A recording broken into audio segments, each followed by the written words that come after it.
Welcome to the Huberman Lab podcast, where we discuss science and science-based tools for everyday life.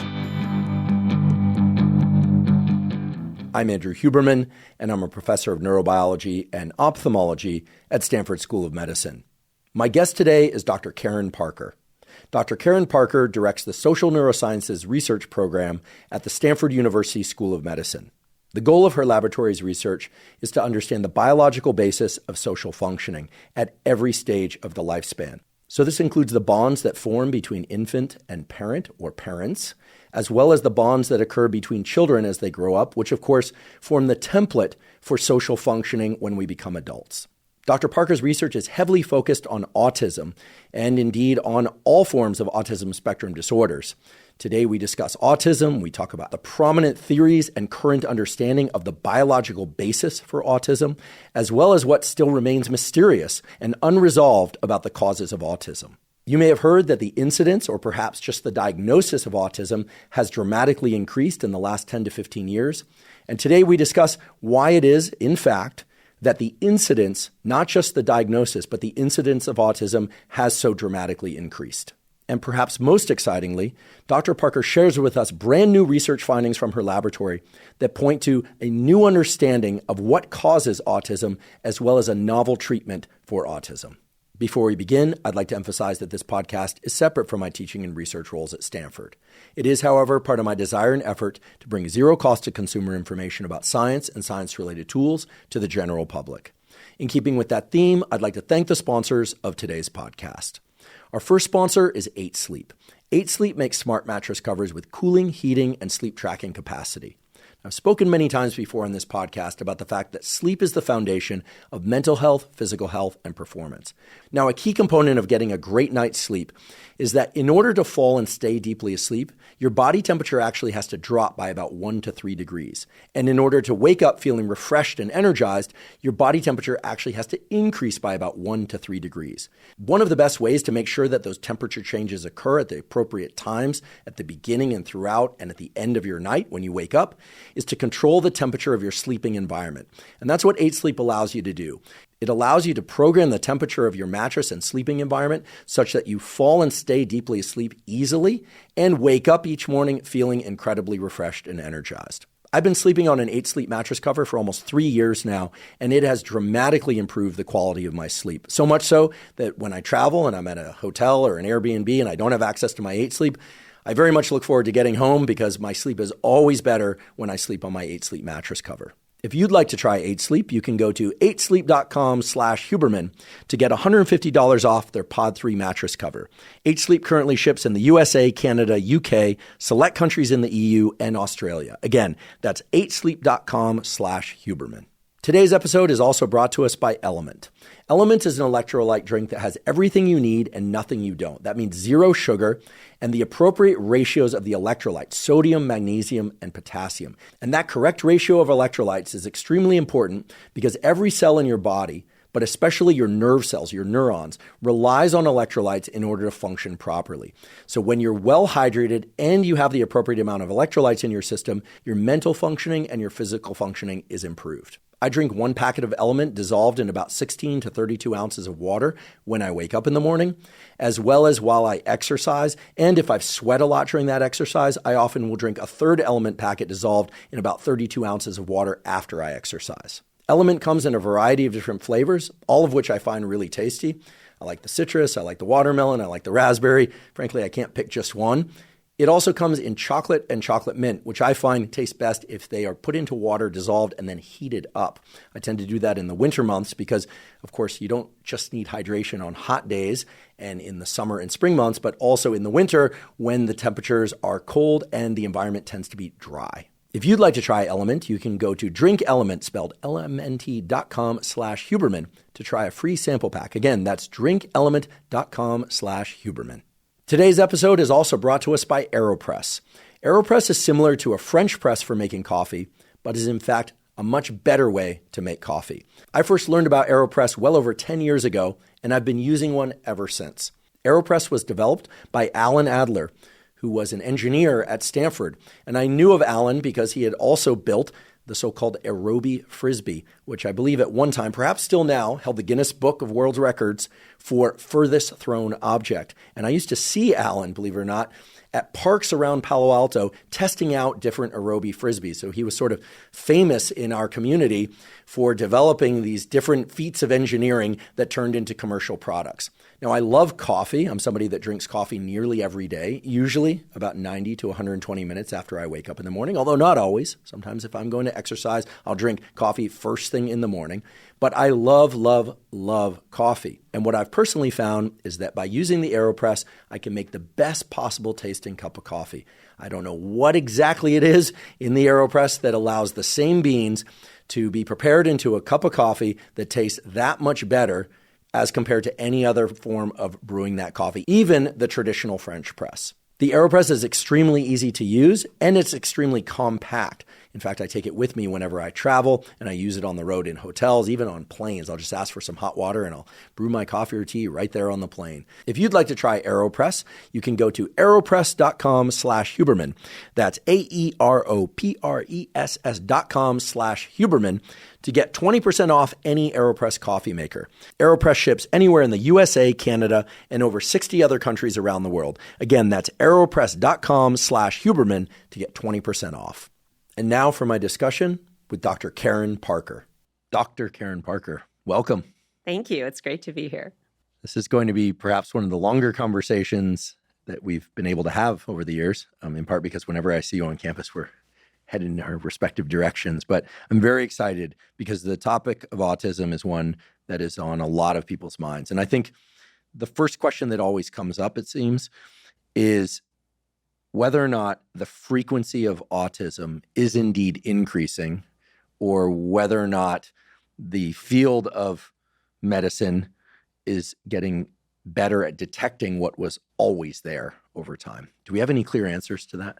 Well, I think it's a multifactorial answer. So we're getting better at detecting autism, right? So in the past, we were diagnosing kids at 9 or 10 years of age, right? And now clinicians are able to reliably diagnose kids at 2 to 3 years of age, right? So there's more people. There are pediatricians have autism screeners now. So when you bring in your baby and over the first couple of years of life, you're filling out screeners that are looking for autism symptoms, right? So there's just a lot more awareness around autism. But the rates have increased to now 1 in 36 U.S. children have a diagnosis of autism, which is over 2 years ago, it was 1 in 44. So 1 in 36. Mm-hmm. Wow, I feel like it was just yesterday when it was 1 in 80. But is 1 in 36 the average across boys and girls?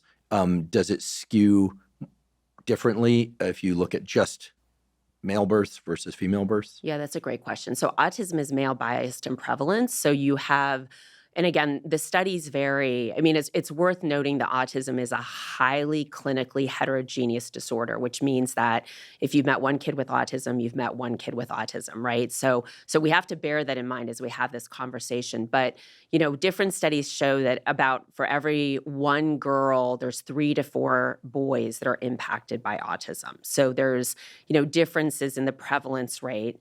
And also there's different monitoring sites. So the way in the US that these data are generated is the CDC has 11 monitoring sites across the country. And so they follow children, and then that's where the prevalence rates come from. And they release new prevalence rates every, few years. So if physicians are able to detect autism early, say in a 2-year-old or a 3-year-old, I have to imagine that they're working off of tests that don't rely heavily on language, because even though you can get some verbose 2 and 3-year-olds, most 2 and 3-year-olds don't have a very extensive vocabulary, and I'm guessing that they're also relying on things like visual gaze, among other things. We've already made clear that this is not a discussion to allow people to diagnose themselves or others. But with that said, what are some of the diagnostic tools that people use? Is it language? Is it vision? Or does it present as, abnormal auditory processing?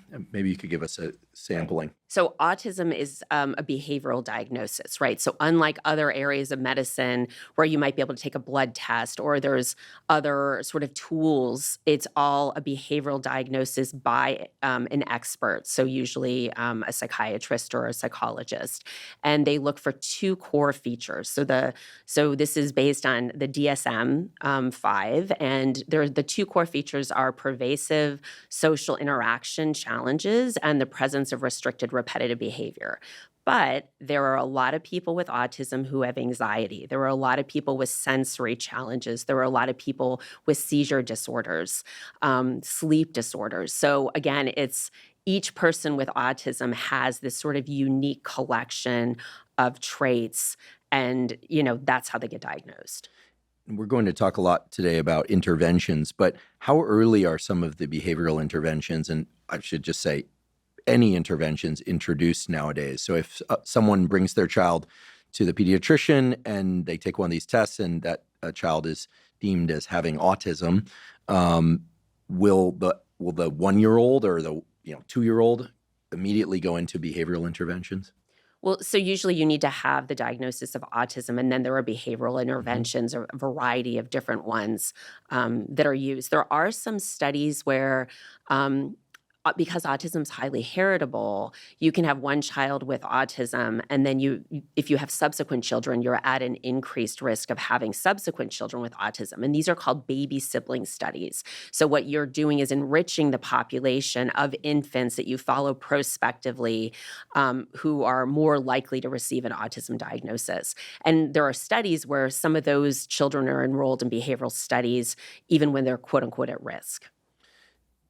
I've heard before that, parents in which one or typically both parents are, say, of the engineering, mathy, physics, quote unquote, hard science type are more likely to have autistic children. Is that true? I mean, did that bear out in the data? If you look at profession or undergraduate major, does any of that correlate with the probability of having an autistic child? Yeah, well, what I can say is that there's been some studies. So what we know is that autistic traits are continuously distributed across the general population. And there was a study, and there's a couple different instruments that are used to be able to measure these autistic traits. So there's something called the Social Responsiveness Scale, and then that's a US-based instrument, and there's an autism quotient that's a similar measure that was designed in England. And what we know from work with the AQ is that individuals that are in intense STEM fields like engineering, physics, and math have a greater burden of autistic traits, even if they don't have an autism diagnosis. Okay, so that leads me to wonder whether or not this whole business of a spectrum is actually multiple spectrums. Is it spectrums or spectri? Someone will put it in the comments on YouTube. We know that for sure. Please let me know. I would like to know. What is the plural of spectrum? Spectrums? Because when we hear the word spectrum, we think, okay, there's a spectrum of severity, right? And in fact, I have some experience with severe autism, not in my family, but where I went to undergraduate university, UC Santa Barbara. Down the way from that school was the Devereux School, which was a school which has been there for a long time, that parents would send their kids if they were, quote unquote, severely autistic. It was actually where Dustin Hoffman went to study for his role in Rain Man. Yeah. And the kids, who were really delightful, they used to come into town every once in a while to the coffee shop where I'd study. And they would also continue on from there to Kmart, which is why the Dustin Hoffman character would say, got to go to Kmart, he would do that repetition. Right, that Kmart was down the road from our college housing and the Devereux School. Those kids were literally in a away from home facility full time. And I spoke to some of the parents at one point, and they were at that facility, meaning the parents had sent their children away to live there full time. Of course, they'd get visits, and they'd get visits home because they were, I suppose we could say, at the far end of some spectrum that made it, at least to the parents' idea, impossible for them to be at home. Okay, now at the other end of the spectrum, if one is just simply thinking in terms of severity, I know people who have self-identified as autistic. That's how they've referred to it. So I feel comfortable saying that they've said, I am autistic. Yeah. And they seem pretty high functioning, meaning they have driver's licenses, drive cars, are in healthy relationships, and manage life apparently well. They have some traits that, yes, I would agree, are a little bit different, right? So this is where we get into neurodivergence. Right. But I guess the point is, should we think about autism as on a spectrum, or given the fact that there are these kind of collections of different traits, could there be a spectrum of severity, also a spectrum of, more stereotype behaviors, another spectrum that intersects with that has to do with, obsession with a particular topic. You could imagine that there are, 50 or 60 different spectri or spectrums. Yeah. I still don't know which one to say. And that when we talk about the spectrum, we're really talking about something that's in multiple dimensions and not just one line that goes from severe to mild. Does that make sense? Yeah, I think this is where understanding the biological basis of behavior would then allow us to be able to say, here's these different dimensions, right? But not understanding the biology, you're left with, okay, are we lumpers or splitters? Like, how do we think about this?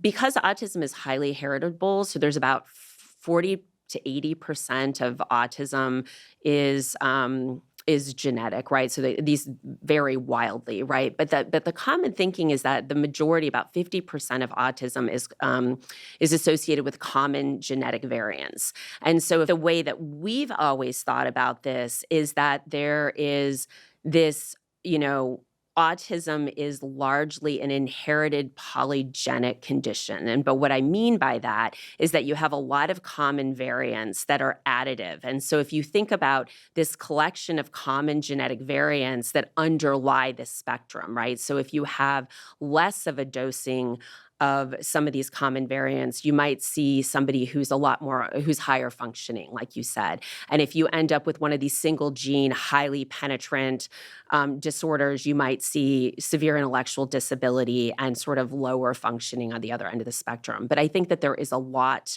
that we don't know. And what you're bringing up, I think, underlines, sort of an issue with autism, which is common for many brain disorders, which is like, if you don't understand the underlying biological basis, it also gets very difficult to diagnose and treat, right? And that's where we are with a lot of different, psychiatric and neurodevelopmental disorders. To date, has there been any specific neural network that we can point to and say, that's the neural network that seems to be different in people who are on the autism spectrum?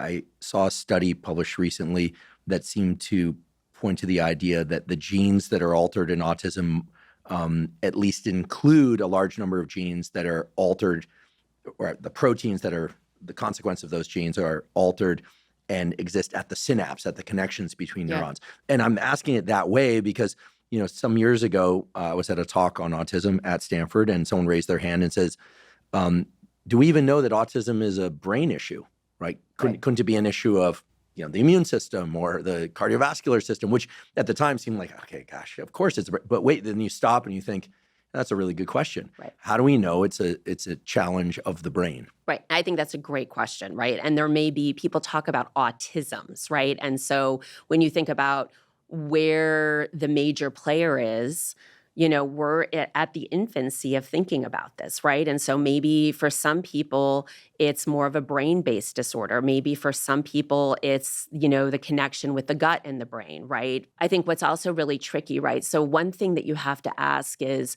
what are the barriers to progress in understanding autism, right? And so the way I think about this is that, let's just take for a moment that this is a brain disorder. How do you study it in people, right? So, it's very difficult to get access to either cerebral spinal fluid, which is a fluid that bathes the brain, brain tissue biopsies. It's very hard to get people, especially children that are really impacted, into a brain scanner, right? Because they can't sit still. They may have sensory issues. They don't want to go into a scanner, right? So a lot of the tools that neuroscientists or psychiatrists have to think about looking at the brain are limited, right? And then the other part is, how do you model? So the other way we might think about getting access or thinking about model systems. What we need to do is think about the control animals And we need to make sure that the species that we're modeling them in has features of control humans, if you will. So we need to have complex cognitive abilities. We need to have complex social skills. We need to have an organism that has vision as its primary sensory modality, right? Potentially sleep consolidating. So we need to think about all of those. And the tricky part, I think, until fairly recently was that we were doing all of this work in mouse models. And, the control mice just fundamentally lack many of the characteristics that are needed to model, autism with fidelity, right? And I think that's, when we look at drug development pipelines, about 50% of preclinical failures, so that would be something that's tested in an animal that works and then fails in a human clinical drug trial, 50% of those failures can be attributed to poorly selected animal models.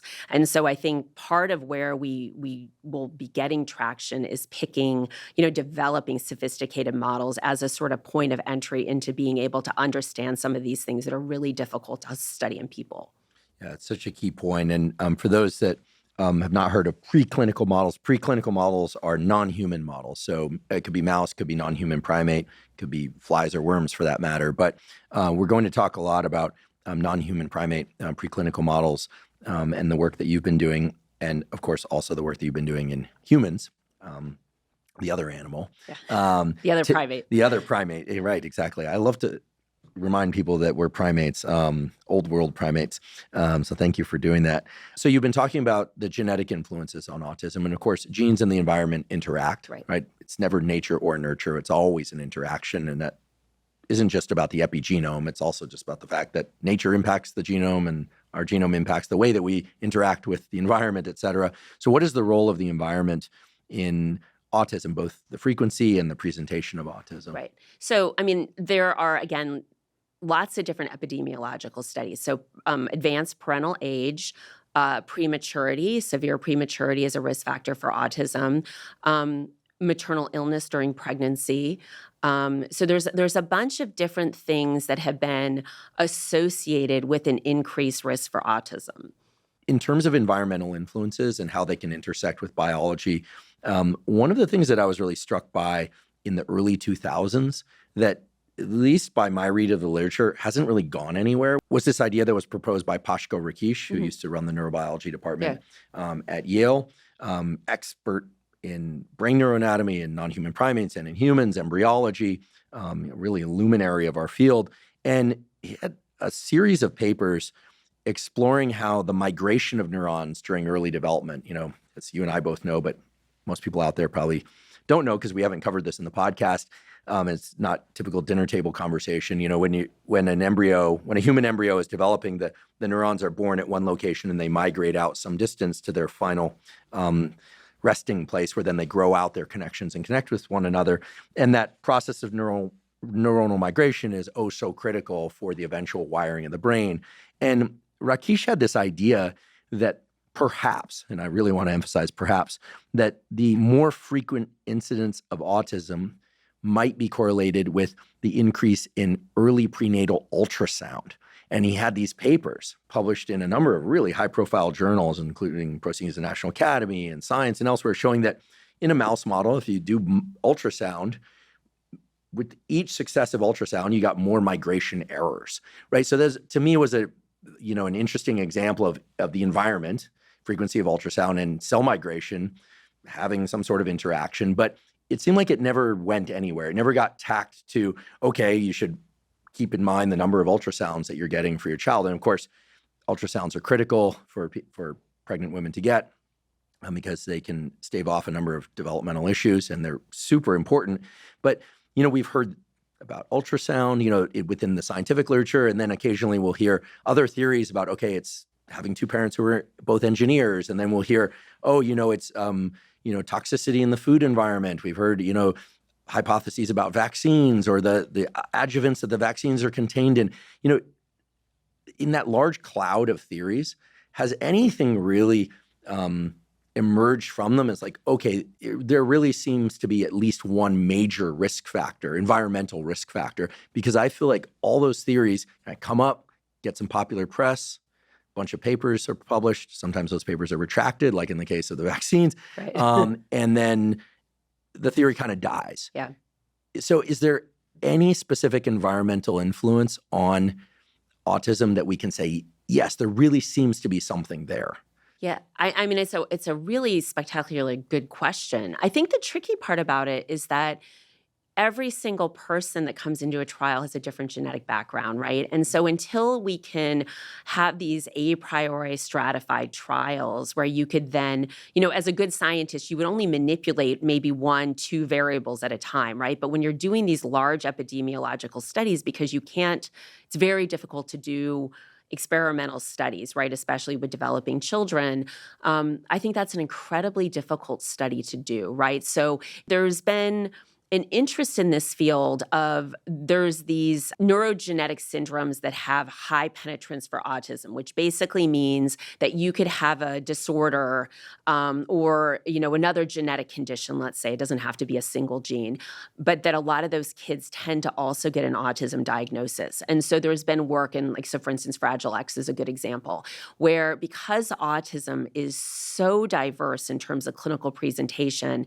that let's say you have a medication that could work for a handful of kids in the trial, you may not be statistically powered to see it, right? So the way I think about the autism world is there's so little we don't know. So think about being in a dark room and you have a flashlight and you only see where you shine the light, right? And so if you think about a very heterogeneous, genetically heterogeneous study, it's going to be very difficult to tease out these pieces because an environmental risk factor might be a driver for one kid, but not another, right? And so I think what we need to do is to have these genetically defined subgroups of individuals and then be able to test the gene by environment interactions, or in this genetically defined group of individuals, can we test this certain medication to see if it's beneficial for this subgroup of children?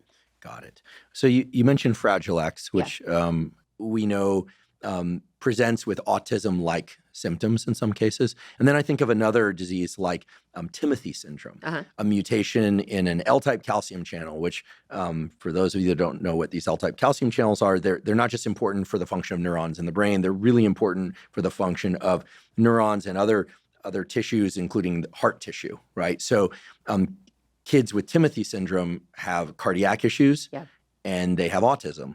So, I think it's important for us to kind of explore this a bit because in most people's minds, kids with autism have autism and occasionally they'll have other issues, gut issues or heart issues or musculoskeletal issues. But we often think that that's the consequence of the autism, but oftentimes they have multiple things going on. Right. And the autism actually could be secondary or independent of the other thing that's going on. So this is what leads me back to this idea of a spectrum. Is it possible that what we call autism is actually like 50 different disorders or 50 different conditions, depending on what one wants to call them? What is autism really? What does it really center around? And I think here maybe it's useful to go, do we go to the diagnostic criteria? How do we decide if a child has autism if they also have a bunch of other things that are challenging them? I think that's the $64,000 question, right? And again, in other areas of medicine, so if you let's think about cancer biology, right? Decades ago, somebody would come in with cancer and you would hit them with radiation and chemotherapy, and that was the best that we could do, right? But with the invention of a lot of molecular tools, you can remove a tumor and you can do molecular profiling and even, have personalized medications made, right, to attack that tumor.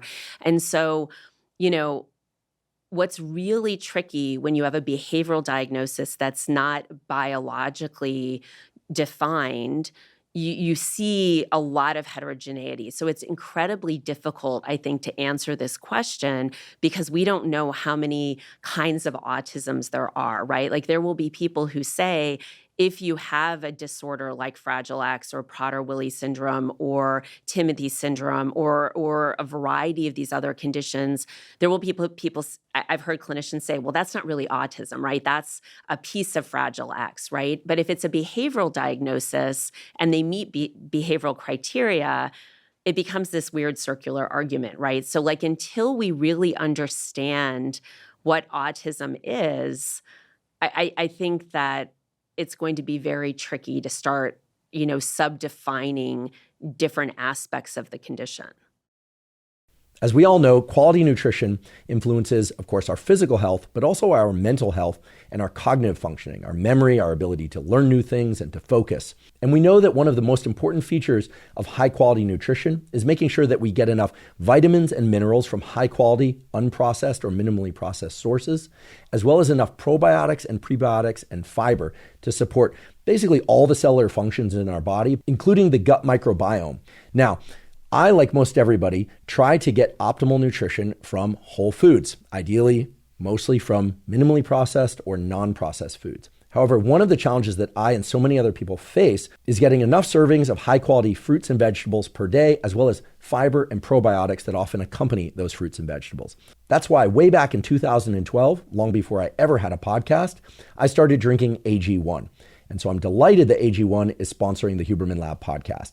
The reason I started taking AG1 and the reason I still drink AG1 once or twice a day is that it provides all of my foundational nutritional needs. That is, it provides insurance that I get the proper amounts of those vitamins, minerals, probiotics, and fiber to ensure optimal mental health, physical health, and performance. If you'd like to try AG1, you can go to drinkag1.com/Huberman to claim a special offer. They're giving away 5 free travel packs plus a year's supply of vitamin D3K2. Again, that's drinkag1.com/Huberman to claim that special offer. Well, this is probably a good time for us to think about the work that you've done in terms of trying to tack the biology of social communication and behavior, right? Those things interact, not just language, but also behavior, to autism in humans using non-human primate models. And then, of course, to also discuss some of the work that you've been doing in humans. And we can't have that discussion without first having a discussion about 2 neuropeptides that I think most people have heard of, at least one of them.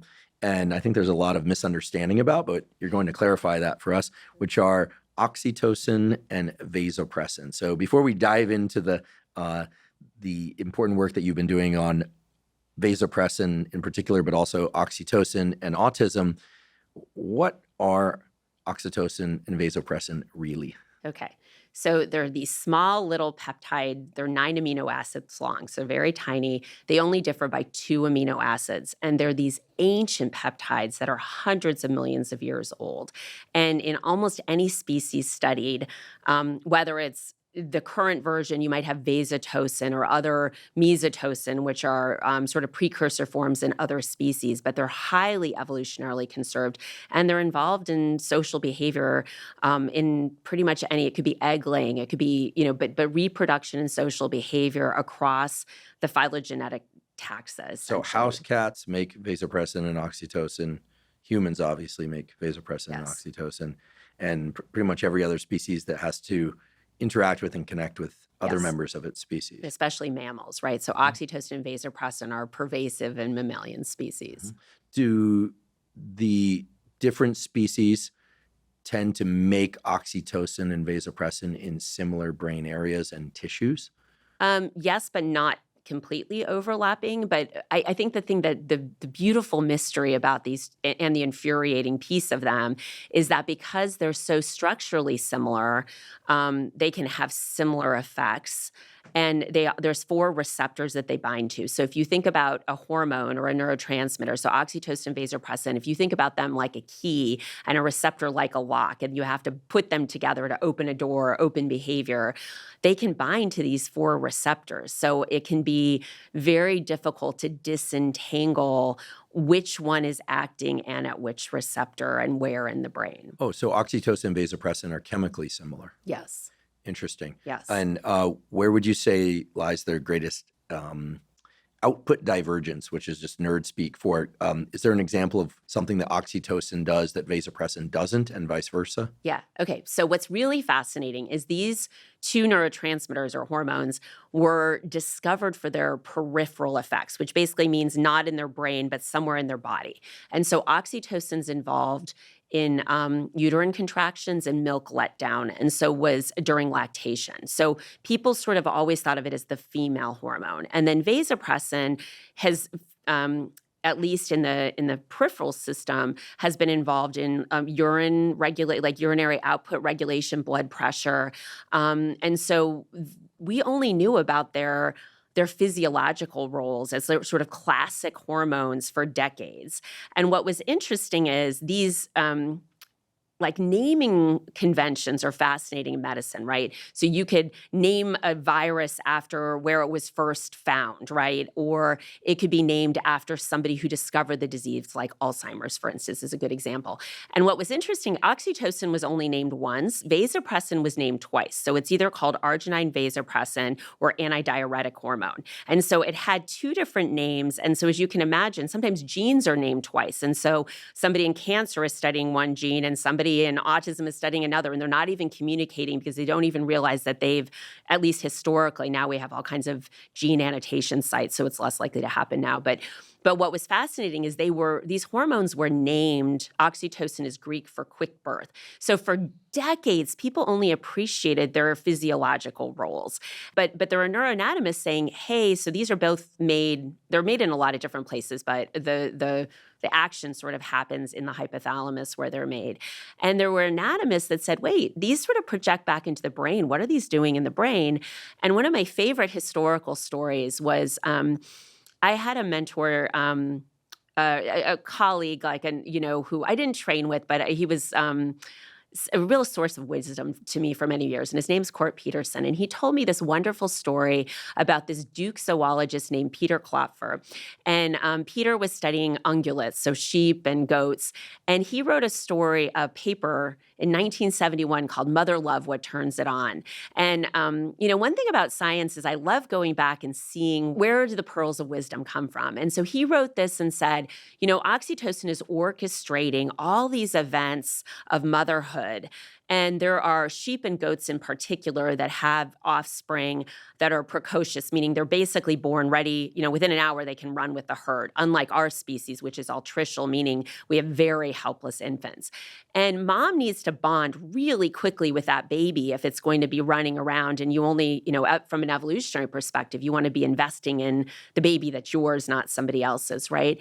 And he hypothesized that it was oxytocin that was being co-released into the brain and during milk letdown that was what turned mother love on. And that was really the beginning of this whole field of thinking. And so that opened up thinking about oxytocin in rodent maternal care and a variety of other instances. Can I just briefly interrupt you because I find this so interesting, and I know it's interesting to everyone listening as well, because, yes, and thank you for making it clear that oxytocin has many different roles. Yeah. But this role of mother love and bonding to infant has me needing to ask whether or not the idea was that oxytocin is released in the mother when she interacts with her own baby. And that leads me to the question, is oxytocin also released in the baby in reaction to the mother? And how long is that effect lasting? Because in order to have a pervasive bond with that baby and not just some other baby, and of course we still have visual cues and, we know our baby versus another baby in most instances. There are rare exceptions or perhaps not so rare exceptions, but leaving those aside, the mechanism that would allow for mother-infant bonding and infant-mother bonding by way of oxytocin presumably is something that is literally changing their brains, saying it's you are the center of my life, right? And the baby, of course, is saying, well, you are my life because you are the source of life, right? Certainly for the early part of life. And nowadays it seems that can extend well into the teens and 20s for some people. But, how is oxytocin working? Is it working over the course of minutes, hours? Is there some specificity of this baby and this mom that links them in some more pervasive way? I mean, how is oxytocin doing this magic of bonding? Yeah. I mean, it's very species specific, right? So I think that, and you need to think about like the evolutionary history of the species, right? So if you think about sheep or goats, the early studies that were done are the passage through the vaginal canal was what, so you had activated oxytocin receptors that way. But if you gave an oxytocin antagonist, meaning you would give into the brain something that blocked the oxytocin receptors. So if the oxytocin is being released into the brain, but you have a pharmacological agent blocking its ability to bind to its receptors, these sheep and goats wouldn't bond to their baby, for instance. So literally the passage of the baby out of the vaginal canal triggers the oxytocin pathway, the release of oxytocin. Right, as in lactation does too. Nature is so beautiful because if you had to pick one event to trigger the release of oxytocin, if oxytocin's role is to create bonding with offspring, that would be the event, because that's a tough one to mistake. Right. But what I will say, because I think you will, to avoid you getting attacked on Twitter or wherever you might get attacked. I'm going to get attacked anyway. If not for this discussion, then another one. But I'm tougher than I look. So, but it's really species specific, right? So if you think about our species and a lot of primate species, we live in these extended family groups, and that's how we evolved. And so unlike a goat or a sheep that might live in a herd where there's a lot of non-relatives, we lived in a community of relatives, right? And so we do all kinds of care of extended relatives. And so you wouldn't necessarily expect in a primate species where you have this long rearing history where help from the family and biparental care, where sort of everybody is sort of like it takes a village to raise the baby, we readily adopt in primate societies, right? And so like I had a C-section. I'll tell you something personal. I had a C-section, and I had a lot of postpartum complications, and so lactation didn't work out that well for me. One of my friends would say I had massive DVTs and pulmonary emboli, and so I almost died after my son was born the first time. And so I didn't have a vaginal delivery. I couldn't. So DVTs, deep vein thrombosis. Yeah, and it was sort of like welcome to motherhood, and I was in the ICU and had to get a filter put in, an inferior vena cava filter to stop me from dying because I had scattershot clots all over my lungs. And so I didn't really, I didn't do a vaginal delivery. I had a C-section and I wasn't really able to lactate. And man, I love that baby, right? So, I can give, what I will say is it's really different in primates and we don't really understand how bonding occurs. But what I will say is that bonding between a mother, you really need to think about the evolutionary selective pressures. So I was an evolutionary biologist before I found neuroscience, right? And so everything I do, I think about from an evolutionary perspective. But it is, many people go into the oxytocin vasopressin field because they have a lot of questions about social interactions, right? Like I think if you think about us as being social is actually one of the core characteristics of our species, right? So social interactions are rewarding from infancy. They keep us alive, as you mentioned, right? And so I think it's not an accident that the way we think about disorder in our species is many disorders are disorders because of lack of social connectedness, right? So it could be something like autism where, there's these pervasive social interaction impairments. It could be something like drug abuse where, a risk factor for drug abuse is feeling, socially disconnected and alone, right? Social isolation or loss of a loved one is a very strong predictor of the onset of a stress-related depressive anxiety disorder. In terms of when and how oxytocin is released, you mentioned mother-infant bonding. I think you said, yes, that the infant is also releasing oxytocin, we think. So it's bidirectional. We think. I think most of the work has been done in mom would be, and again, this has not been really done well in primates, right? So we're extrapolating this information from species that have different evolutionary histories than us, right? So it's goats, sheep, prairie voles, mice, rats. So what do we know about the role of oxytocin in humans? We know it's there. Yeah. We presume, based on the animal models, that it's involved in mother-infant bonding and presumably romantic partner bonding. At least you hear that a lot. It was unfortunately nicknamed the love hormone. Yes. And the reason it's unfortunate is that while that might cue attention to oxytocin, and I'm a big fan of people paying attention to biological phenomena, it discards the other and many roles of oxytocin. But yeah, what can we say about oxytocin in humans, if anything? Like, do we know that it does? I mean, we're assuming based on the animal models that it does something. Yeah. I mean, this is very different than like dopamine, where there's tons of animal model data, but we know, but there are brain imaging where we know where dopamine is expressed. And do we even know where oxytocin receptors are expressed in the human brain? Presumably that information is out there. Recently, but again, there's a lot of specificity. And I think if you're thinking about disorders, you would then have to study those specific subpopulations, right? And you need, a lot of this work has been done. So you have to think about, how do we study it, right? So the best way to study it would be to have radio tracers, where you could then, which we do have for dopamine and other compounds, where you would then go and see where, after somebody's performed a task, do we see, activation, right, or uptake. There are some imaging studies. They're usually done giving intranasal oxytocin, and then you basically ask questions about, okay, we give you oxytocin intranasally, which presumably enters the brain. We could talk about reasons why we think that, and then we have you perform on some task, right? And so, there's evidence if you give oxytocin, it diminishes the amygdala's response to fearful stimuli, right? So that it might have this sort of pro-social effect. And it was actually data like that caused people to start thinking initially about oxytocin. And those were data in humans. That's right. It reminds me that there was this brief moment where oxytocin wasn't just being discussed as the love hormone, it was being discussed as the trust hormone. Correct. Right. Also, far too simple a heuristic. But again, I think it's cool that the press picks up on these things and at least tells people about what's being discovered. Yeah. And we just always have to be careful to not have it lead to the assumption that that's the only role of a given hormone.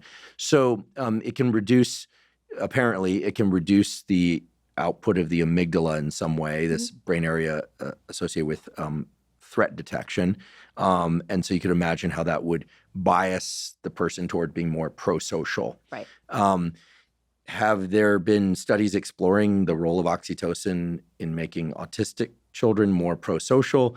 And behind that question, I suppose, is the assumption, you can verify or not, that autistic children are less pro-social than other children. Is that true? Or is it that autistic kids are just maybe more pro-social with the one friend they really, really like? Yeah. I happen to know some kids with autism, or however you want to phrase it, and they have close friends, and they seem to really like those specific friends a lot. Like they seem very happy when they show up at the door, and like all the hallmarks of healthy social mind. But it is true that they are uncomfortable in groups, and where there's a lot of noise. A busy birthday party is overwhelming for them. But you see them playing with one or two friends, and like you could see all that and assume, okay, it's just kind of an introverted kid. Right. Actually, it kind of reminds me of me. I mean, I don't have a problem with crowds, but I much prefer to be with a small group of friends or one close friend. Yeah. So I hear you. I'm that way too. Right. So, how do we think about this? Okay. Well, I would say the social features of autism are interesting, right? And so you might have, there was an attempt a long time ago, like 1979. There was a woman named Lorna Wing who tried to subtype the social features of autism, right? And so there could be people that are socially avoidant and really just don't want to have social interactions. There could be kids that are active but odd, which means that they have an interest in being social, but maybe they don't read social cues right, and they interact in ways that other kids don't understand or could cause bullying, right? And sounds like junior high school. Yeah, exactly. Yeah. And that's often why some autistic kids do better with adults, right? Because adults know how to sort of channel discussions with somebody who might be a little socially awkward, right? But there's different phenotypes. I mean, people having a disinterest in social interactions could be that they're highly socially anxious, right? That making eye contact makes them anxious.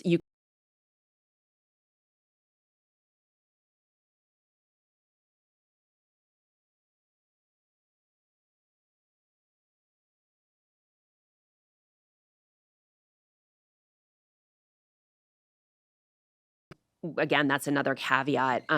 There have been some studies administering oxytocin to individuals with autism. And again, these are these single-dose studies. So the first studies that were done were looking at single-dose oxytocin in males because some of and we can talk a little bit about why oxytocin versus vasopressin, which vasopressin actually would have been my choice based on the animal literature, and we can talk about that.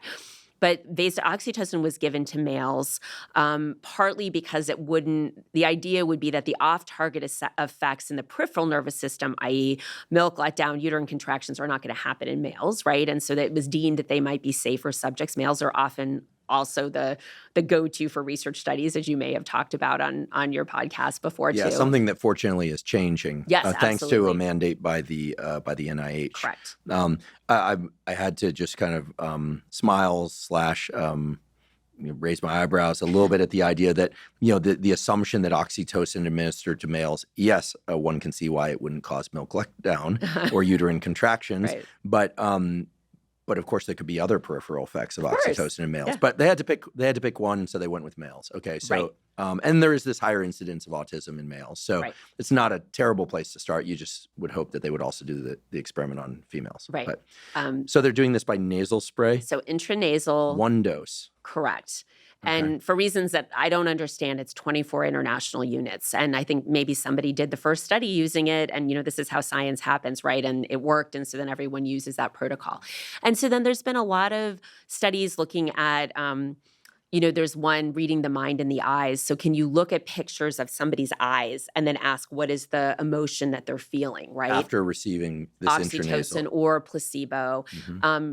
Where's your eye gaze going in a picture, right? So one of the theories is that people with autism may, at least a subset of them, lack social motivation. So maybe they're not looking in the places like eyes where you receive a lot of social cues that are relevant to social communication. And so some of these early studies showed that a single dose of oxytocin in people that were had high functioning autism, so they were verbal, like you said, they could come in for studies, and that it looked like it had some potential effectiveness. And so there became a really strong interest in the field to think about oxytocin potentially as a therapy for autism. And is oxytocin available over the counter? Does it require a prescription? I mean, you see sites that are selling it, but that doesn't Right. mean anything these days. Right, yeah. There's gray market. There's all sorts of stuff Yes. going on. But I know people that have used oxytocin. There's actually a market for it. And by the way, folks, I'm not suggesting this, but someone the other day told me that they've been regularly taking oxytocin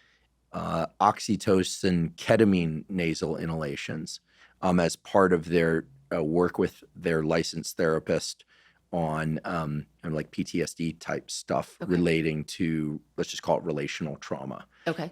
So that's happening. Yeah. But let's just think about oxytocin alone for the moment. Are parents of autistic kids able to buy oxytocin nasal spray? No. So it would need to be written, like the prescription would need to be written by a physician.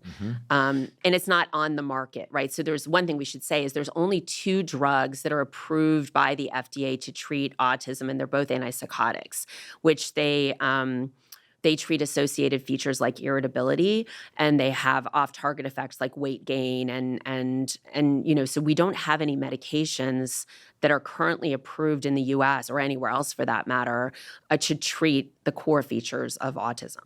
Interesting and unfortunate. Yeah. And hopefully that will change in the not too distant future. Do we know that children with autism, people with autism, because I'm going to just sort of assume that autism is stable over the lifespan? Like if a child is diagnosed with autism, are they going to be an adolescent and adult with autism? So I would say that in a lot of cases, autism has lifelong impact, but there are people who outgrow their diagnosis. There are people who respond well to behavioral therapy. Obviously it's not the cure-all for everybody. There's lots of people who go through intensive behavioral therapy and probably see minimal benefit. But it's certainly something that occurs in childhood. For the diagnosis occurs in childhood, and it, for most people will then be present across the lifespan. So we could say people with autism because each study sometimes will have adults, sometimes you'll have teenagers, sometimes you'll have kids. I'd like to take a quick break and thank our sponsor, InsideTracker. InsideTracker is a personalized nutrition platform that analyzes data from your blood and DNA to help you better understand your body and help you reach your health goals.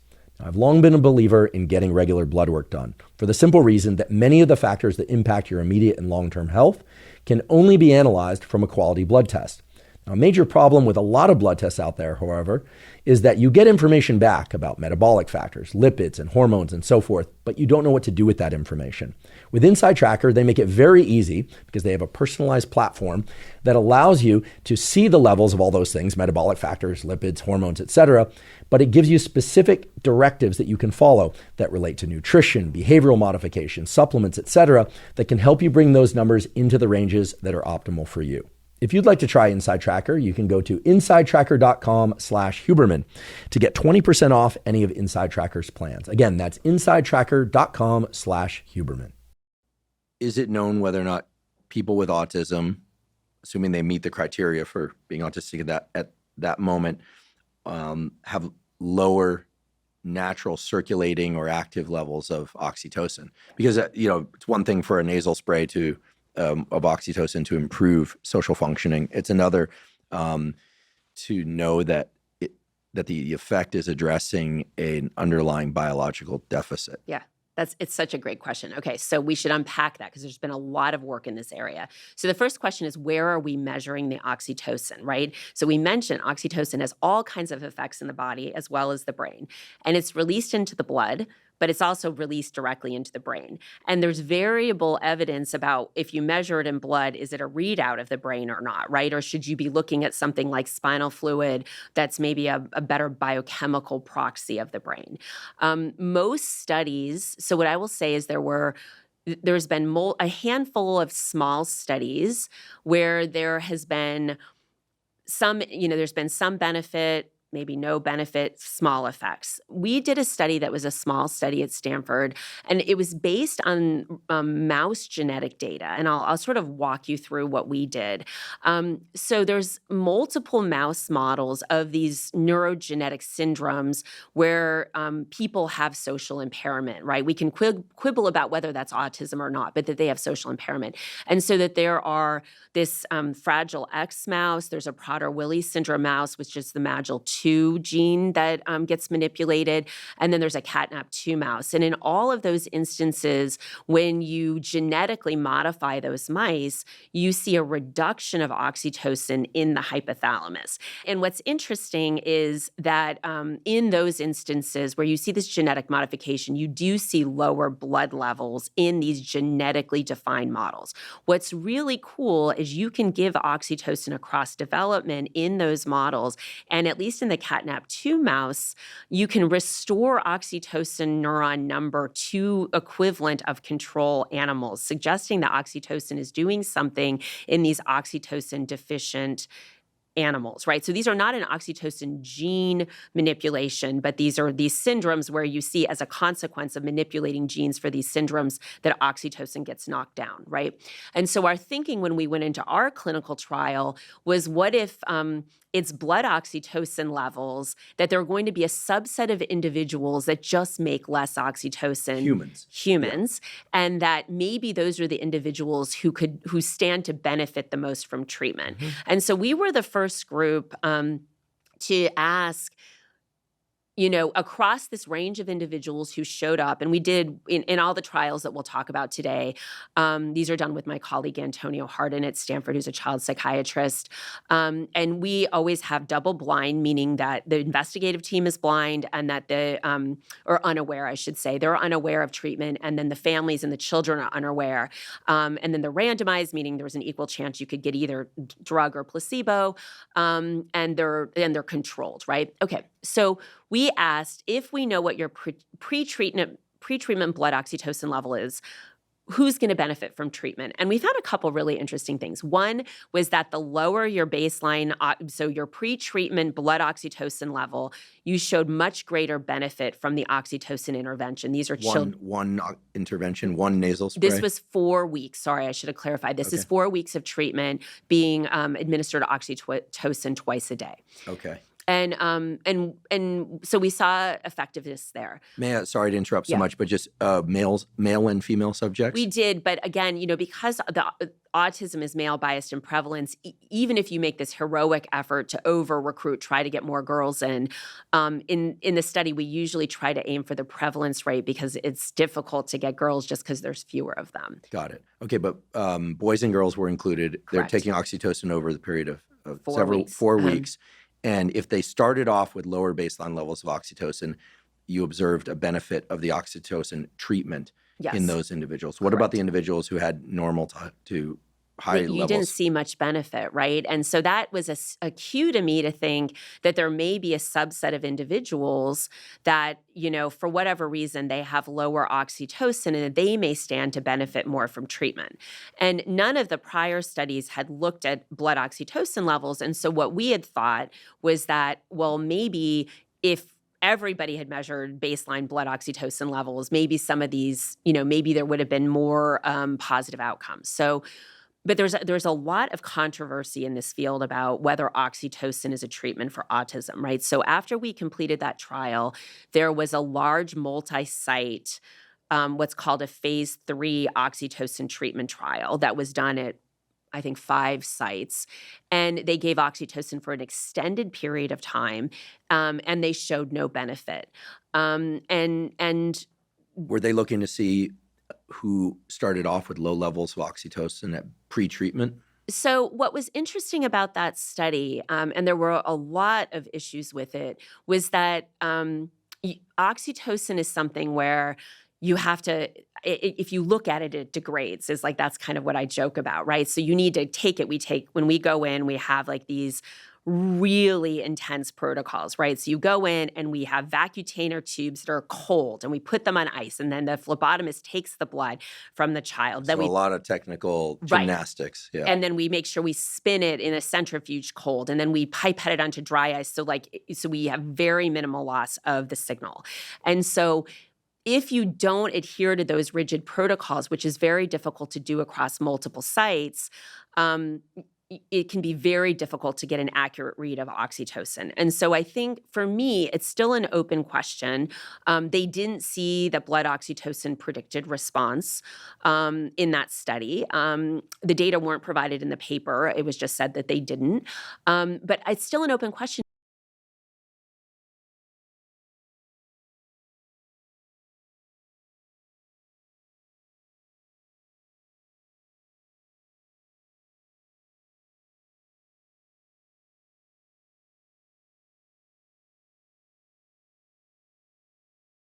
And so that, maybe that is the way. So if you give it acutely, like in those early studies we talked about, that maybe oxytocin, diminishes fear. We know that oxytocin decreases the stress axis, the hypothalamic pituitary adrenal axis, and then it can diminish anxiety in animal models. So that's well established. And in a former life, I was a stress researcher. So I've spent a lot of time thinking about this. But it's sort of, the sad thing is that once you have a negative trial, there isn't a lot of interest in funding the work going forward, right? And so I think it's still really an open question about if there is a subset of individuals that could benefit from oxytocin replacement therapy, right? And until there's money to do that work, we may not ever know the answer. Well, it will be important for that work to be done eventually. Hopefully the field will return to it despite whatever trends might be happening now.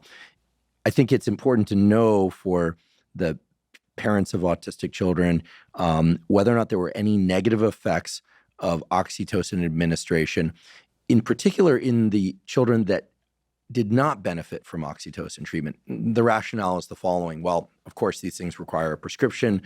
If a parent has a child with autism, especially if they're young enough that the behavioral interventions could possibly stand a good chance of inducing neuroplasticity, rewiring of the neural circuits that underlie social connection, well, then there's this time-limited window in which, those parents presumably are willing to try most anything provided it's safe. Right. So let's assume, and I'm making up these numbers now because I haven't seen this study, but according to what you told me, that let's say a third of the autistic boys and girls that come in have low baseline levels of oxytocin, they're the ones that are going to benefit from this oxytocin intervention. The other 2/3 don't.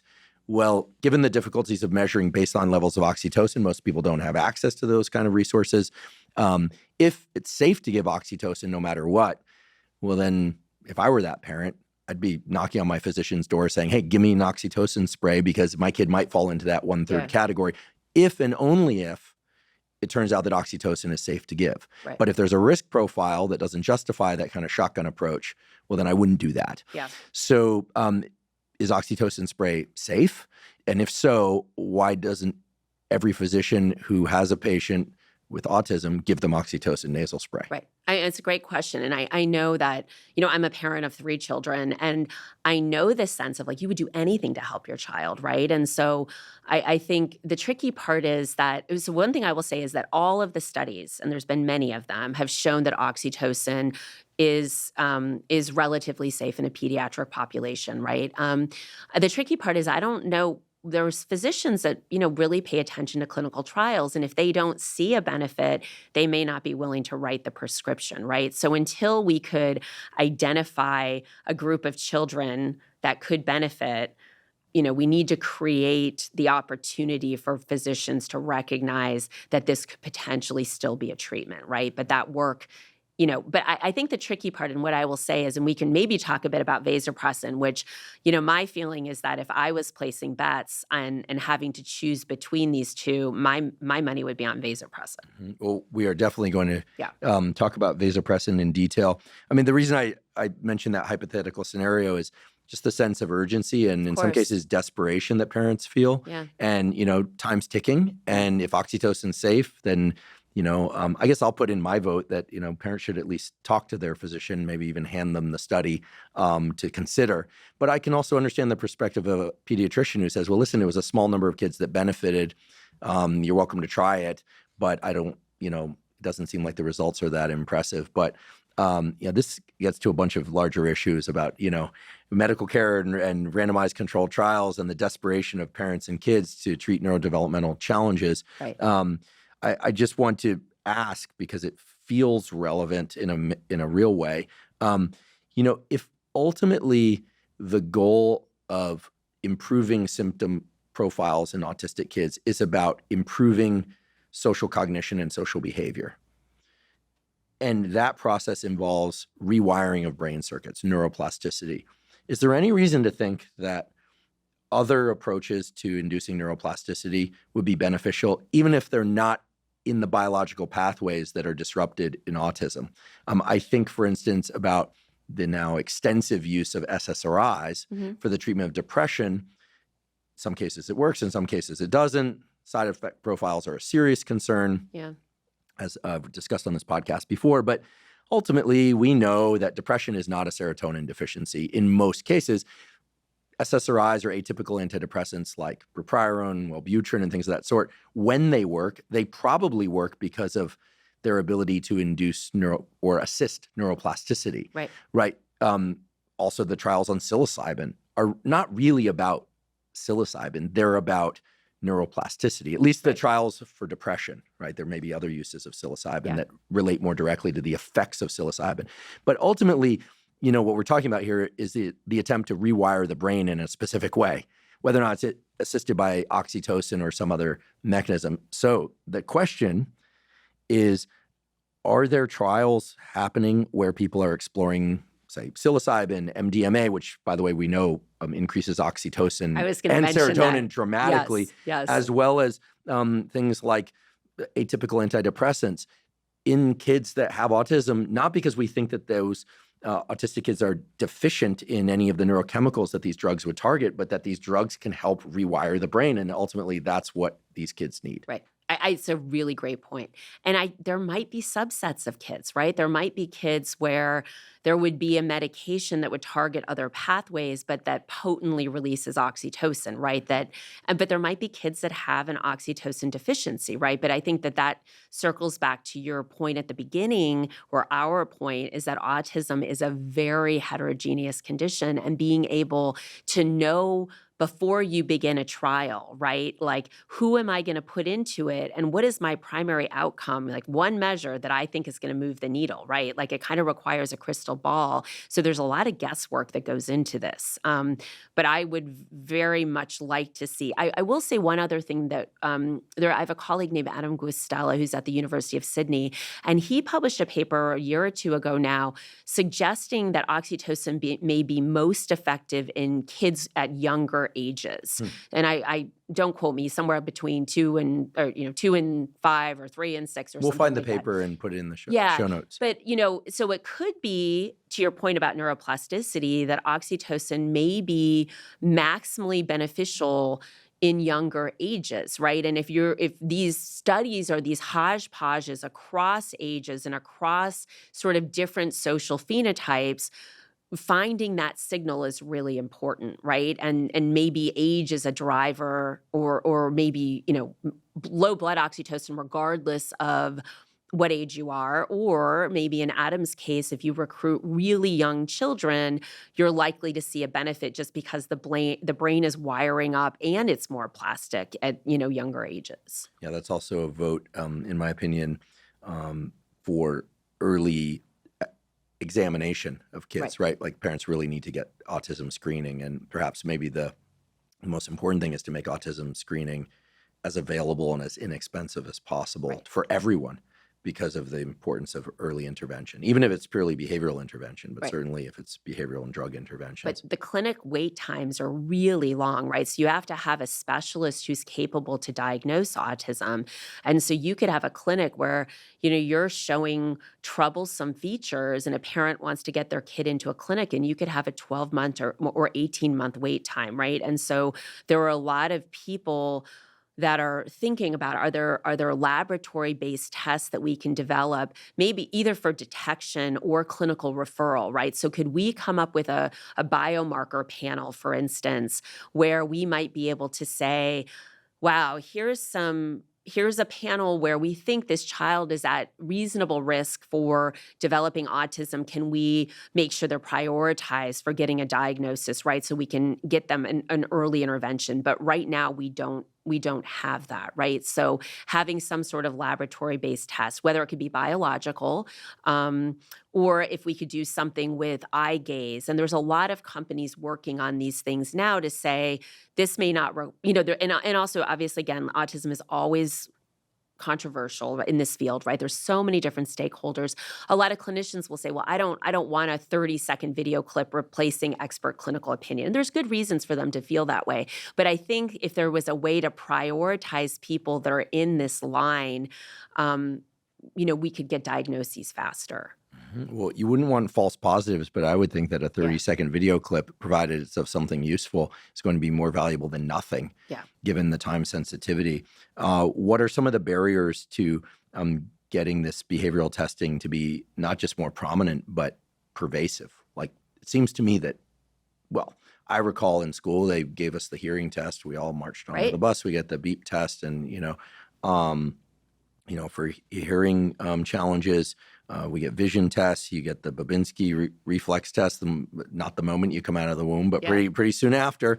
I mean, why isn't this stuff happening for autism for every kid? Yeah, it's not scalable, right? So these interviews with parents and the tests that you do can take hours, right? And any given clinician, even if they're working really long hours, there just aren't that many people that have the extensive training needed to make these expert diagnoses, right? And so I think that there's, clinicians that are doing the absolute best they can, but they can only see a certain number of people a week, right? And does it have to be a physician? Sorry to interrupt. Could a well-trained technician do this? Yeah, well, I mean, I think technically it's a DSM diagnosis, right? So it's usually somebody who has a clinical degree. So it would be a clinical psychologist, it could be a behavioral pediatrician, it could be, a child psychiatrist or a child neurologist. But I mean, again, that requires years and years of training. And if we look in areas where people have fewer access to resource, I mean, particularly in impoverished areas, the mean age of an autism diagnosis is years later than in wealthy areas where there's many different medical specialists with parents, that aren't working 3 jobs and, can sit waiting around, and really lobby and really advocate for their kids, right? Because, if they don't show up for work that day, they're not going to get fired from their job, right? And so I think that, if there's some sort of solution that allows there to be a more democratic approach to saying we need a really quick way, like you said, to be able to identify at-risk children, especially if it's a blood test or something like that, it could be incredibly impactful. Are there human trials exploring MDMA, methylene dioxymethamphetamine, also referred to as ecstasy, and or psilocybin for treatment of autism? So I was aware that MAPS had an MDMA trial in autism. I don't know what's happened with that. Yeah, perhaps it's still ongoing. I'll check the MAPS site. I'm in communication with them from time to time. I mean, the reason for asking it, of course, but maybe in case some of the listeners don't, is that MDMA causes these massive increases in serotonin. That seems to be the major source of the MDMA effect, so to speak, based on the work of our colleague, Rob Malenka, and in at least one human study comparing MDMA to very high-dose oxytocin treatment, kind of ruled out the oxytocin spike that's induced by MDMA as the source or the only source. But of course, these chemicals can synergize. But based on its chemical profile, oxytocin release, massive serotonin release, dopamine release, and a propensity to enhance neuroplasticity. Assuming all the safety protocols were there, seems like not the perfect drug, but not a bad choice if, of course, it's inducing the kind of plasticity that someone with autism would be seeking. Right. I think the tricky part, especially in children, right, is there's going to be a reluctance to potentially give them psychedelics, right? And so, is there a way to modify, the chemical compound to, be something that parents might be more willing to give to their children, right? Right. And I totally agree with that. I guess to play devil's advocate, not against you, but well, I'll just state it very directly, and then I'll take the heat as necessary. I've done 2 episodes about the drugs that millions, tens of millions, if not hundreds of millions of parents are already giving their kids for ADHD, which include amphetamines, including dioxine. Methamphetamine is actually a prescription drug for a very small subset of kids with ADHD, but things like Adderall, Vyvanse, even methylphenidate, Ritalin. These are amphetamines. They induce dopamine release and norepinephrine release. And again, I'm not suggesting people give their kids MDMA to try and ameliorate symptoms of autism, but something chemically similar to it ought to be developed or at least explored in a human trial, in my opinion. Well, time will tell. I'll reach out to the MAPS group and see what's happening. Let's talk about vasopressin. Yes. Because there's a lot to discuss there. So you told us this is a molecule that chemically is very similar to oxytocin. Is it manufactured in the human brain and body? Yes. Okay. Do we know a subset of the sites that it's known to be produced and where some of its actions are? You mentioned the kidney and the antidiuretic hormone roles, but within the brain, like what brain areas have neurons that make vasopressin? Well, have the receptors for vasopressin? The receptors are all over the brain. And again, it varies depending on the species. And, the way the receptors are measured are in postmortem tissue, right, which can be very difficult to get good samples, right? And so we need to have that caveat going in. But it's made in the hypothalamus, and it's released all over the brain, and there's vasopressin receptors all over the brain, right? And what's really interesting about vasopressin, I always sort of joke that oxytocin, always saw its day in the sun, if you will, and the vasopressin was sort of the stepchild that was left, sort of behind. And the reason why I find this fascinating is, again, I think back to my my roots as a, evolutionary biologist, behavioral neuroscientist. And what was interesting is that there were studies in the early to mid 1990s showing that vasopressin was critical for male social behavior.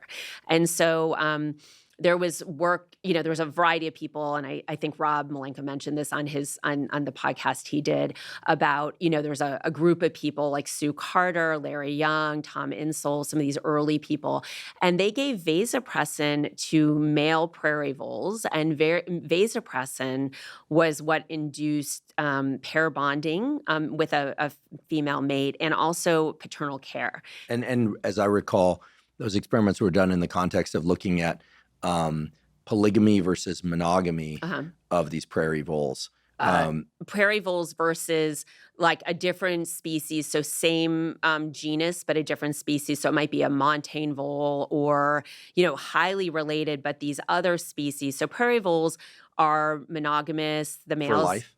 Well, I mean, that was the 50% divorce rate. Yeah, that was not, I don't think it's that bad, but I think they're doing better than we are as a species. That's true. Yeah. We should look to them for pointers. And all the divorce folks are saying, wait, why'd you say better? I have some divorce friends that have said, divorce is like the greatest thing. So we always say like doing better, doing worse, right? Anyway, that's a whole other podcast, and certainly not the Huberman Lab podcast, or maybe it is, or will be. But yeah, my understanding is that you have certain voles that mate with almost exclusively with one other vole for their entire lifespan. And then you have other voles located elsewhere that in those colonies, they mate with lots of different voles. So the males and females have lots of different partners, raise young with lots of different partners, mating with lots of different partners. And that if you give vasopressin, then you can make I always want to call them polyamorous, but I don't know if they love each other. I'm going to anthropomorphize and assume they love each other. The polygamous moles, not polyamorous, but polygamous moles then become monogamous. Well, I would say that is probably not the take-home message. So the take-home message would be let's say that there was like the good voles, right, which are the prairie voles, and they were the ones that form these monogamous pair bonds. Dad participates in paternal care with mom. They co-raise babies together, and then dad chases off intruders, right? And then there's the more asocial voles, and so these are like the montane voles, it's a complicated story, but there's these montane voles where males and females live separately. Females like maybe live on the male's territory. The male mates with a few different females, absolutely doesn't provide any paternal care at all. Mom raises babies by herself, right? So these are really the two This is like models. 1950s versus 2020s. Yes, yes. To broadly stereotype. To broadly stereotype. And if you so for prairie voles, they're sort of primed to form bonds and the males to be good daddies, if you will. And all you have to do is give them a single injection of vasopressin and, or you can give an antagonist. And usually the way they form the bond is through mating, right? So you put them with a female, they mate, they cohabit for a bit. There's been all kinds of parametric studies. I can't remember how many hours it takes to form a pair bond. But then you can do these things called partner preference tests. And then you can say, here's the guy that you mated with, here's this guy you don't know. And you can do it for males, and you can do it for females, and they pick their partner. They choose to go hang out with their partner. The montane voles, either after mating with somebody may either be equal or maybe they'll even go spend time with the new individual. So the cleanest story was that prairie voles are monogamous, montane voles are not monogamous. But in the prairie voles, you could give vasopressin instead of mated cohabitation, and you could turn on a bond with somebody after only living with them for a very short period of time, right? Or you could induce paternal behavior. And I was working with the Voles species in grad school. I think the most interesting scientific experience that I've ever had, right? And you and I both know this, right? When you're young, you're actually the person doing the work, right? As you become, the head of your lab, you're mostly writing grants and giving talks, right? And then you get to hear about the super cool things that everybody in your lab is doing, right? Eventually, the members of your laboratory kick you out of the lab. Exactly. They literally say, get out of here, you're leaving things in the wrong place. Whereas initially, you're telling them, hey, that's in the wrong place within a year or two. For me, I think it took about 4 or 5 years. But by about year 6, I was demoted to my office to just write grants and write papers. I was told that one time. I was back there and I tried to wait and I was so excited what they were working on. And they basically just said, go write grants and bring in more money, right? That was kind of their attitude. We get to be the ones who get to do the cool stuff. So back when I got to actually do the science, I remember I had this species where, and again, I told you I came at this from an evolutionary perspective. So these were called meadow voles, and I found them very interesting. So when I showed up in my thesis advisor's lab, I said, I really want to study oxytocin and vasopressin, and I really want to study voles. And I know you have a vole species. And she said, well, I don't have prairie voles. I have these meadow voles. And I'm studying them because they're so sensitive to light. And they change their behavior based on light. And she said, well, you can do what you want, but our grants basically have to have a circadian component. And so she said, you got to work that in, but then we kind of struck this deal. So I was hanging out in the animal rooms, and I thought it was really fascinating. So she had animals that were either on short day lengths or long day lengths, so mimicking summer and winter.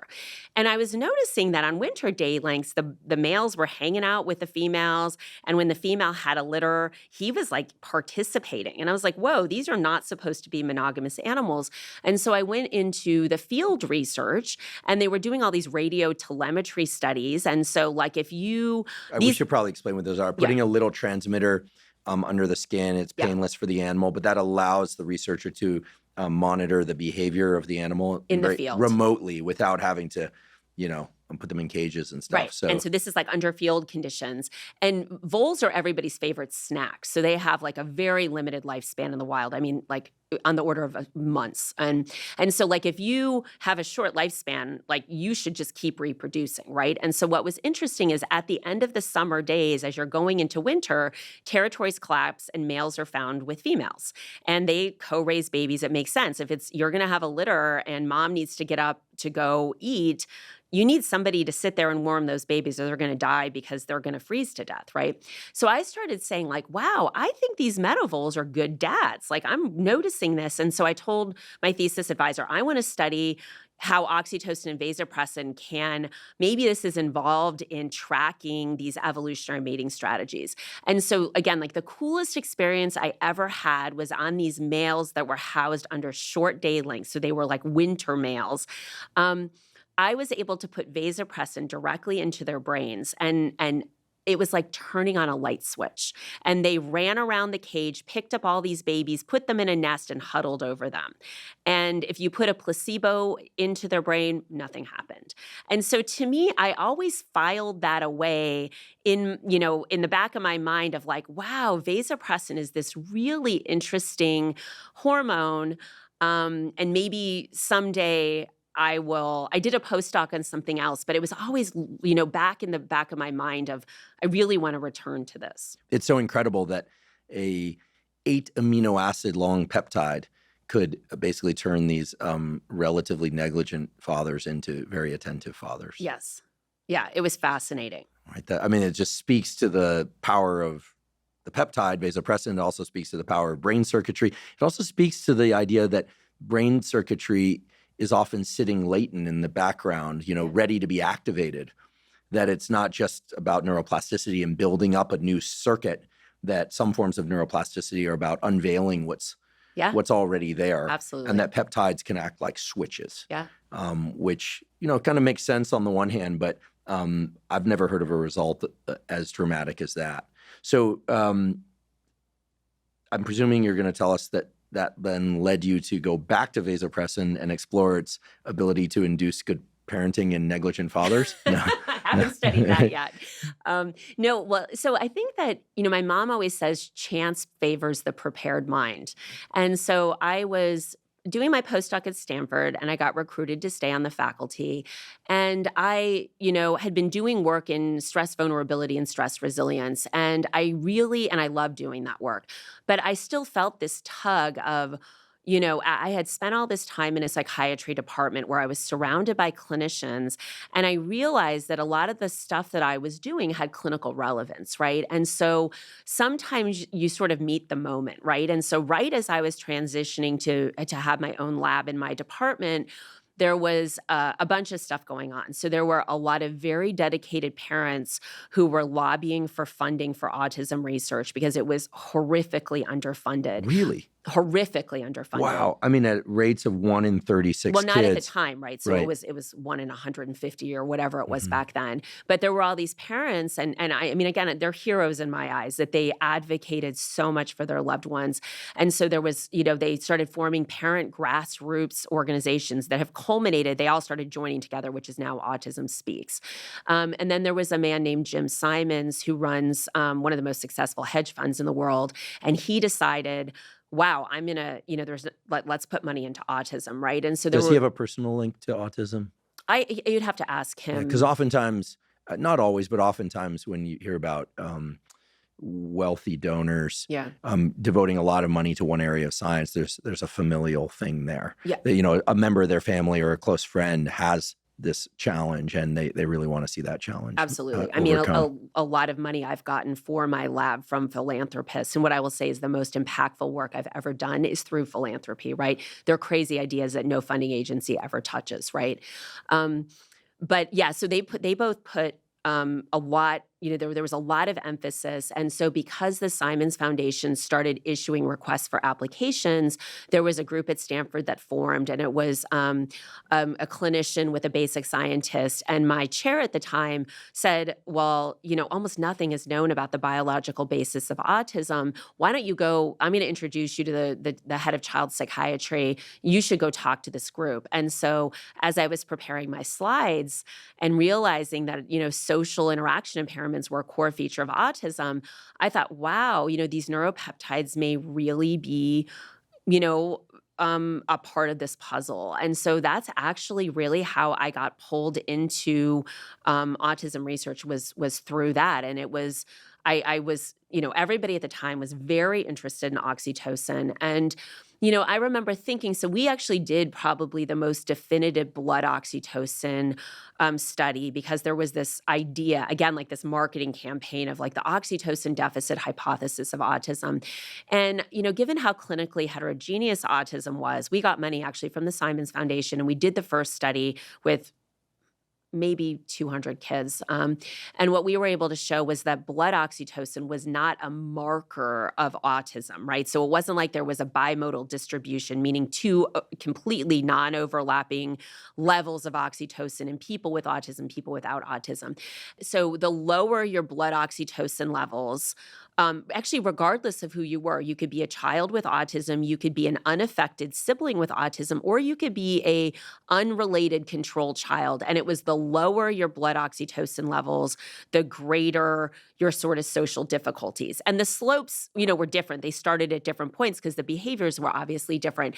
But that's what got us thinking about our clinical trial, which is that blood oxytocin level is not going to be this great differentiator between people with and without autism, right? But we might be able to find a subgroup who could benefit from treatment. But what I like so much about your approach, the way you described it, is that it sets aside, we don't want to say discards, but it sets aside this thing that we call autism, which is already hard to define and diagnose, and there's all these different spectrums, and you're trying to and just says, okay, children with autism have challenges in social cognition, social behavior, social bonding. Yeah.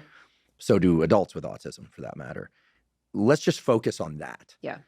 And not worry so much about whether or not somebody is diagnosed as autistic or not, and just focus on what are some of the potential neuropeptide deficits or overexpression of neuropeptides that may in some way relate to those social challenges. Right.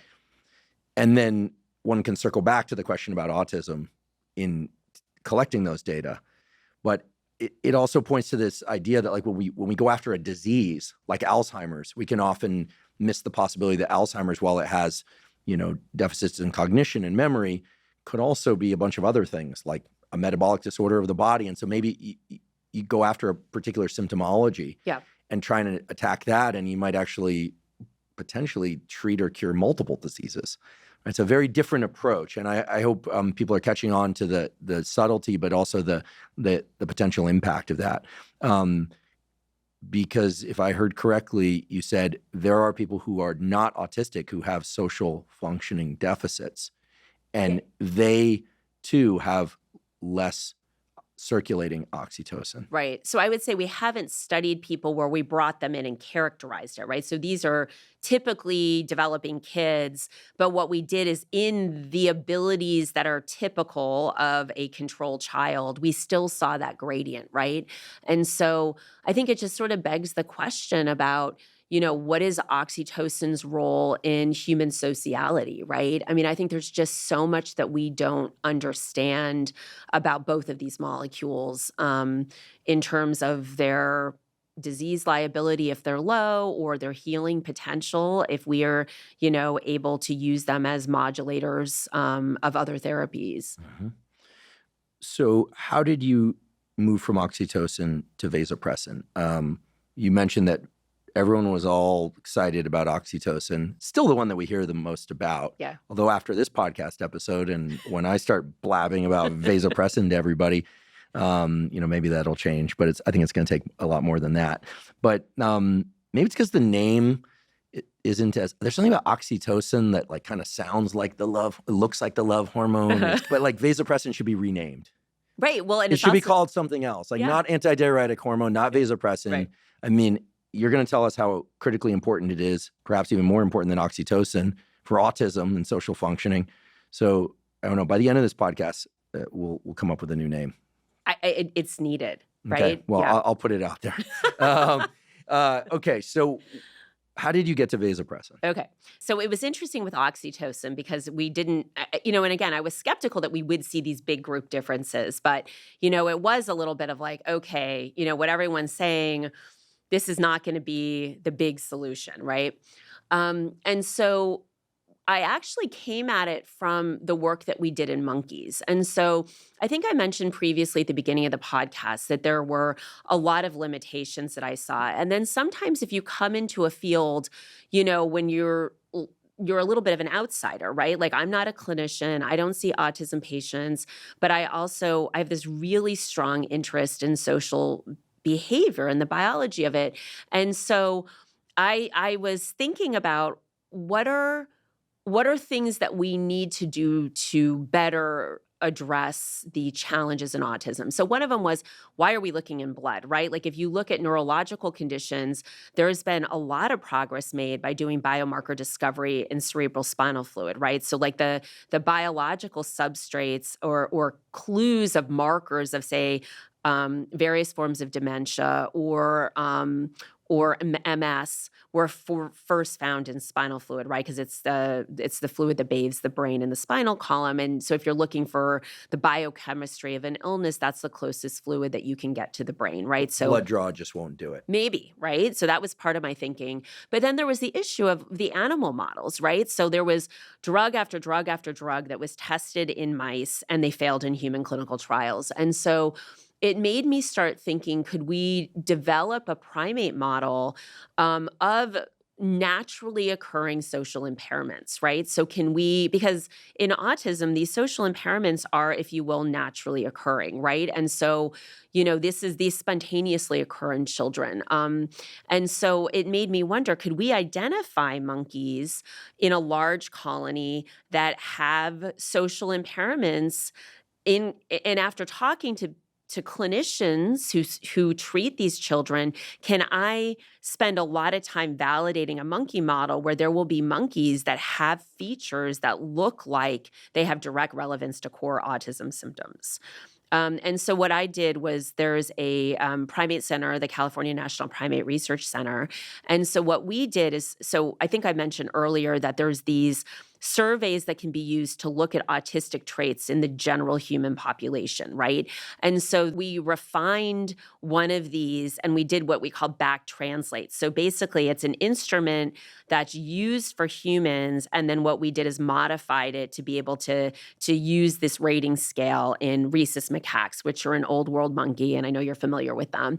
And I was interested in looking at old world monkeys because they're some of the closest relatives to human that are used in biomedical research. And as I mentioned previously, these autistic traits are continuously distributed across the general human population, and that this genetic let's call it genetic liability, which is a fancy way of just saying that we think that there's a genetic risk that underlies this continuum of behavioral traits, right? So if we think that that's true in humans and in one of our closest relatives, and we think that some of these genes create proteins that then are what sets up the developing brain to develop in the way that autistic brains develop. So let's just assume that that's the premise. That's what we went in with.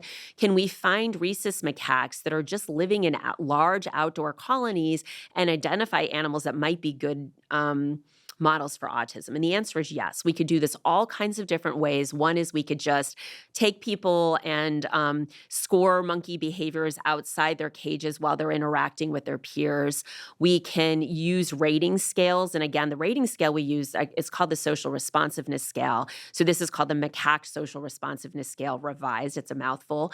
But what it allows us to do is measure autistic-like traits in monkeys. And we can also bring monkeys in for experimental tests to see where their eyes look or how do they perform, how do they respond to videos of other monkeys. If they're making affiliative overtures, do they do like, macaques go, which is a positive response. Well, they do that, right? Well, I'm going to apologize for interrupting you again, but I just had to tell people this because I spent time up at the UC Davis Primate Center as a graduate student. And by the way, what we're referring to here are non-invasive observational studies, at least thus far.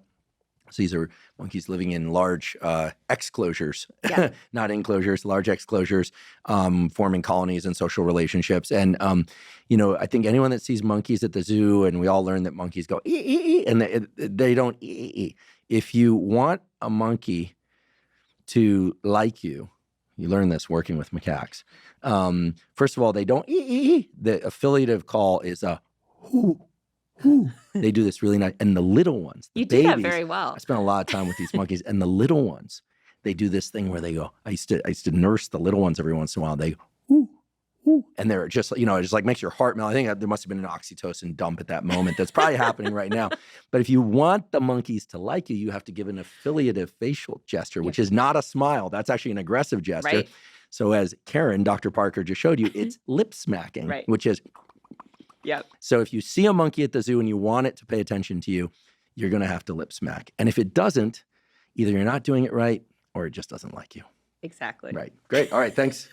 Now we'll go back to the study of or the establishment of this really key experiment. Right. So then what we did is we identified these animals and we spent a lot of time. So one of the things that I do as one of my areas of expertise is validating animal models. So a lot of, like I mentioned, like a lot of reason why experiments fail is people will take an animal off the shelf and say, oh, I'm going to do this, right? But if you're studying a disorder that's characterized by visual issues, is it the best thing to do in a nocturnal species that has olfaction as its primary sensory modality? Or You're is referring to mice. Right. You're or right. Is it better, and again, I will say all models have value. There's reasons. You just have to, you basically have to stand by what you're modeling. And so I think one of the biggest issues I have with this sort of mouse phenotyping mafia is that, there's this group of tests that they use and they use it in every single disorder, right? And then if there's a positive hit, it's like, oh, this is like, this test is really for Parkinson's today, but it's for depression tomorrow, right? And so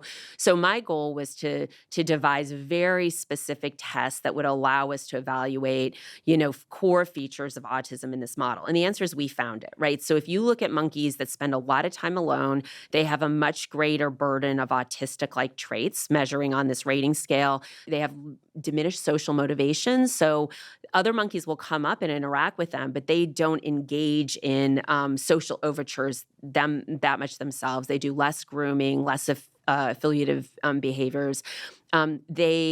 In some of the work that we're doing, they don't lip smack back, and we can talk a little bit about that. We did a pharmacological probe, and we can talk a bit about what vasopressin does to that, which is kind of exciting. And so we spent a lot of time validating this behavioral phenotype, right, to say that we really feel like there are core aspects of it that are allowing us to model autism, right? And I have a paper, which if you want to put it in, it's all about creating this monkey model and the power of doing it and where it took us clinically. We'll provide a link to that in the show note captions. I also just want to throw up my vote for the fact that you did this work, because again, I don't disparage mouse model work, but we've just seen over and over again that the incredibly small fraction of mouse models that lead to valid therapeutics in humans, and that there's just a lot of differences between primate brains and rodent brains, and we have a very elaborate frontal cortex, a bunch of other circuitry that mice, if they have that, they probably use it for other things, and it's just very hard to draw conclusions from those models. And they're great for probing functions that are, let's just call them more autonomic type functions, and for doing some of the initial investigations. But, I think while I don't want to see every research lab switch over to primates, I think one has to be really thoughtful about the kinds of experiments one does with primates at all. Yeah. This sort of behavioral assessment and the identification of a primate model for autism seems like a very good use of human resources. Right. Yeah. Well, and the other thing I will say is that there were medications that were only tested in rodents that when they were tested in people had really negative consequences. I can give you two examples. So one is thalidomide, which was a morning sickness medication that was given to women that were pregnant. And the safety testing and toxicity testing was done only in mice. I didn't know that. Yes. And that's why it went on the market. It went on the market in Europe. And there were all these children born with profound limb abnormalities. When they went back and tested the drug in marmosets, in either rhesus monkeys or cynomolgus monkeys, an old world monkey, they had the limb abnormalities. And so all they had to do, and again, I as an animal lover treat the life of a single monkey or a single mouse for that matter, an individual monkey, or individual mouse for that matter, as critical. I am a speciesist. I do think there's a difference between their life and our lives when it comes to what study one does, but just the idea that these severe developmental defects in humans could have been avoided by doing an experiment, perhaps even on one marmoset. Right. And again, I feel for the life of discomfort of that marmoset, but the idea that could have saved so many human lives is just striking. Well, and there was also that street drug MPTP that was a synthetic heroin, right, that causes like overnight Parkinsonianism, right, when like I think the dopamine cells were just ablated, right? But when you went and looked in mice, MPTP didn't have those effects. It was only in primates and humans and other primates, right? So, and I agree with you. I am an animal lover. I think that we have to be very careful whenever we do any animal experiments, right? And so you really need to have a good justification, I think, for any science that's done. I will say that up front. And, we have this, new generation of stem cell and organoid work, which I think is going to, allow us to make all kinds of disease progress, right? So without having to study whole animal models. Or in complementary, right? But I mean, I think we need to pick the model based on the question we're asking, right? And so if you want to have a medication that's safe and well tolerated, in people or effective, and you want to move the needle on complex social cognition, you want to be testing it in a species that also has complex social cognition. Look, the Netflix show Chimp Empire. Yeah. If people haven't seen it, they should watch it. When you watch it, you realize they're very much like us. Yeah. And dare I say, we're very much like them. Oh, yeah. It's far and away different than watching a bunch of mice. Yes. And I'm not being disparaging of mice. I'm assuming that mice also have complex social cognition. Voles also have complex social cognition, but it's of the mouse vole type, and we don't know really even what to look for, right? But with primates, there's, affiliative gaze, there's, affiliative grooming, there's ostracization of individuals in a troop. I mean, there's a banding, taking care of other babies. There's all sorts of interesting dynamics that map so clearly onto human behavior and vice versa. Yeah. Yeah. So you established this colony up at Davis at the Regional Primate Center where you identified some monkeys that we don't know if they have autism, but you could see that they were less socially affiliative. Right. And I would never say they have autism. Like, I will say that up front. They have features that resemble human autism and that allow us to model this, right? So So we started studying those animals, and what we wanted to do was do some biomarker discovery. So what we wanted to ask was, are there any molecules that allow us to differentiate these, what we'll call them naturally low social or low social monkeys from socially competent high social monkeys? And so we measured a bunch of different readouts of neurotransmitter systems that were either involved in mammalian social behavior, had been implicated in idiopathic, meaning autism that doesn't have a genetic cause, or these neurogenetic syndromes that we've been talking about, where there's pathways that are really associated with them. And so if we measured a bunch of these systems with 93% accuracy without even knowing who the monkey was, if they were low or high social, we could just put them in the low social or high social bucket. And was this by blood draw or cerebral spinal So this fluid? it was everything. We did blood, we did CSF, and we put all these measures into the hopper. We did a discriminate statistical analysis, which was like a machine learning algorithm where we just said, here's all this information, help me classify if this individual is high or low social. For cerebral spinal fluid is collected by Spinal Tap, correct? Correct. And my understanding, I've never had one, but that Spinal Tap is, of course, more invasive than a blood draw, but it still is done as an outpatient thing in humans. Like you can go in, get a needle inserted into the lower spine by an expert. Yeah. They're going to draw cerebral spinal fluid. I mean, not that much more invasive and time-consuming than getting a needle into your vein for a blood draw, right? I mean, we think of it as it's technically a little bit more challenging. Yeah. But there's CSF draws in humans all the time. Right. So in theory, this could map to a human study. And it did, which Right. We'll talk about. Very cool. So we went out and we did this. I have this spectacular statistician we spent a lot of time together. His name's Joe Garner, and he is a statistical genius. And so he developed this, and we do all of our work together, or I would say 95% of it. We just love working together. And he developed a statistical winnowing strategy to identify what were the key drivers. And what was fascinating is in this first monkey cohort, it was the cerebral spinal fluid levels of vasopressin that were really what was driving this classification, right? So if we just knew your levels of vasopressin in spinal fluid, but not in blood, interestingly, we could pretty closely perfect classify you as high or low social. And so then we replicated that again in another monkey cohort, because obviously as a scientist, you always want to replicate your work. And then if it was really a biomarker, meaning it's a molecule in the body that gives us an indication of something, and in this case, it's an indication of your social functioning, we were able to look at monkeys, and we saw that the vasopressin was consistent across measurement time. So there was a wide variety of vasopressin levels, but within an individual monkey, it was pretty much the same, right? So that's what you want to see with the biomarker. And then we showed that the vasopressin levels were closely linked to time spent in grooming. And as we mentioned, or I think we mentioned earlier, grooming is in many monkey species a critical behavior that solidifies social bonds and maintains them. And so the individuals with the lowest CSF vasopressin levels had spent the least amount of time in grooming. Grooming other monkeys. Other monkeys, right. yes. Yeah, this allopathic grooming is a very interesting behavior. And from watching Chimp Empire, I can tell you that new relationships are established in many ways by monkeys, these chimpanzees, sort of offering their back for grooming. And if another chimp elects to groom that chimp, then it establishes some form of trust. Yeah. And it all seems to have to do with proximity. Like, how close are you going to let me get to you, vice versa. In humans, we talk about personal space, and there's a whole set of things related to consent in this whole allopathic grooming thing. And then if they, if a chimp misbehaves on an outing, then they aren't groomed by others, and they can actually get parasitic infections, and it can be very costly.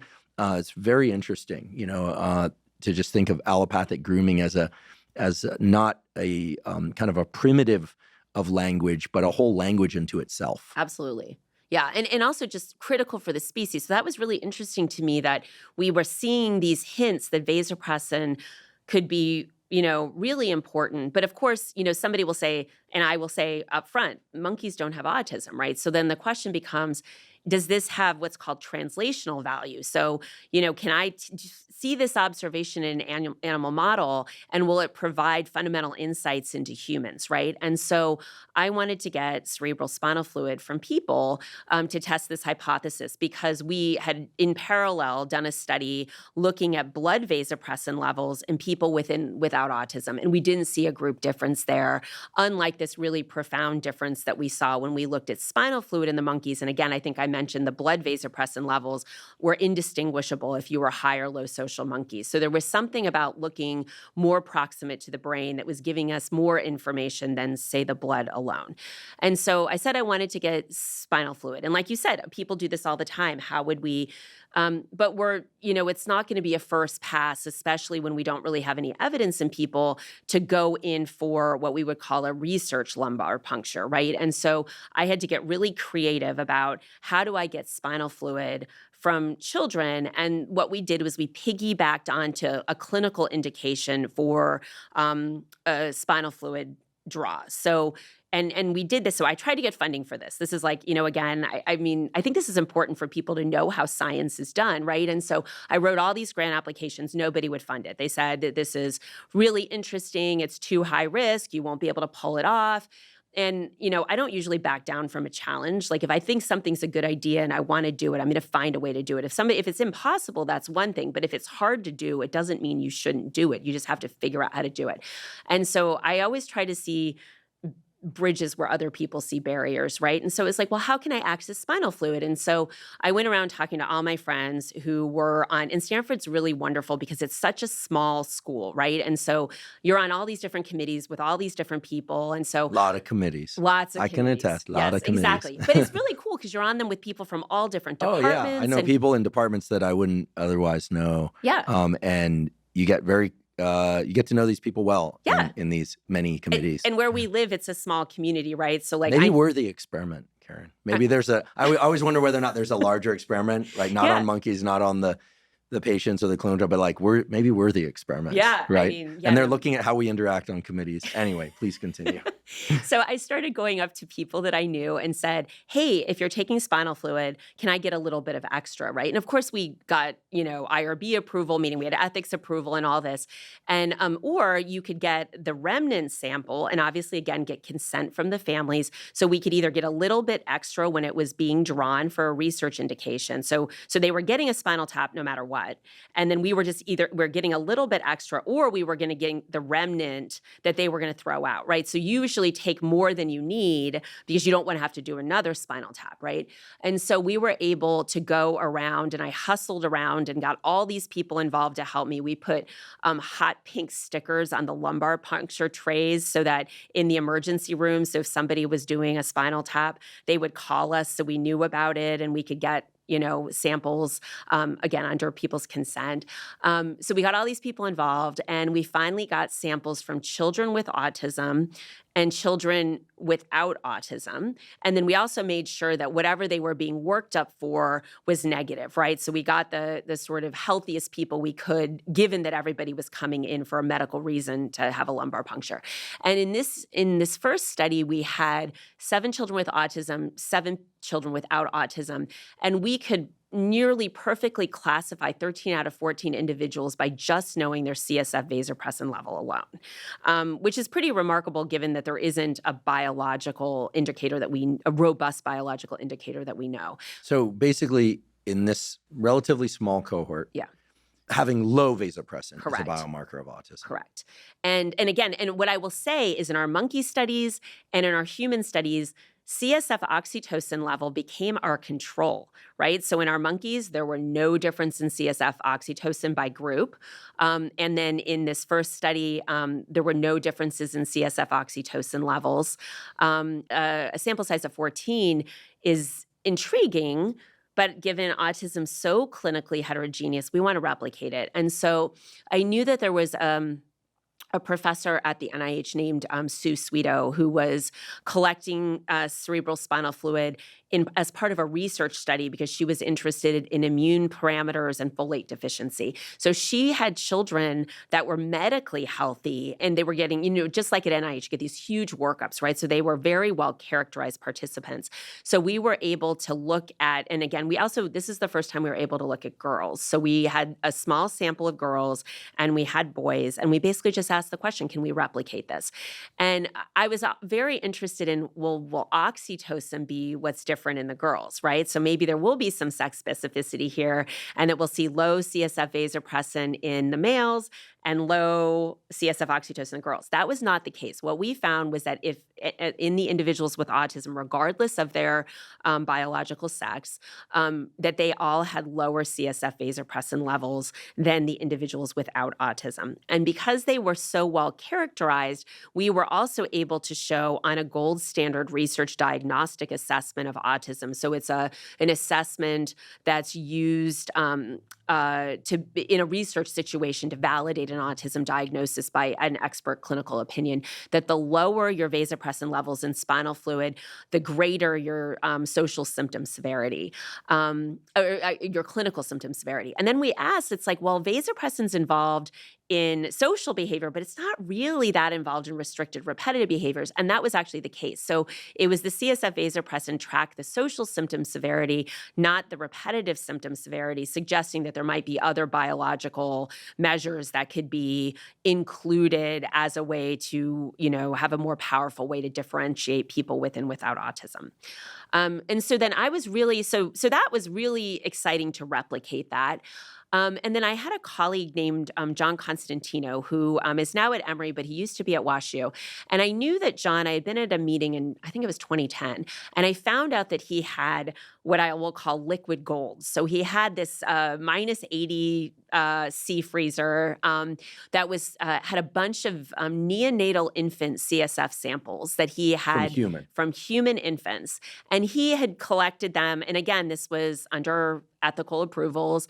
And it was basically these infants came in for something that needed to be worked up that was very rare. But if they had it, they would, they could die. So they needed to get a medical treatment for it. But the vast majority of these children ended up being healthy. So it was a pretty healthy sample, if you will, right? And so I knew he had all these samples. And I said to him, wouldn't it be really interesting if we teamed up and we look at this CSF vasopressin finding in children before the period when behavioral symptoms first manifest, right? And so sorry again to sorry, I'm going to apologize jargony? Every time. No, but I think it's important because this was a question that I was thinking about earlier, and I imagine many other people were too. You find these monkeys that have social interaction deficits.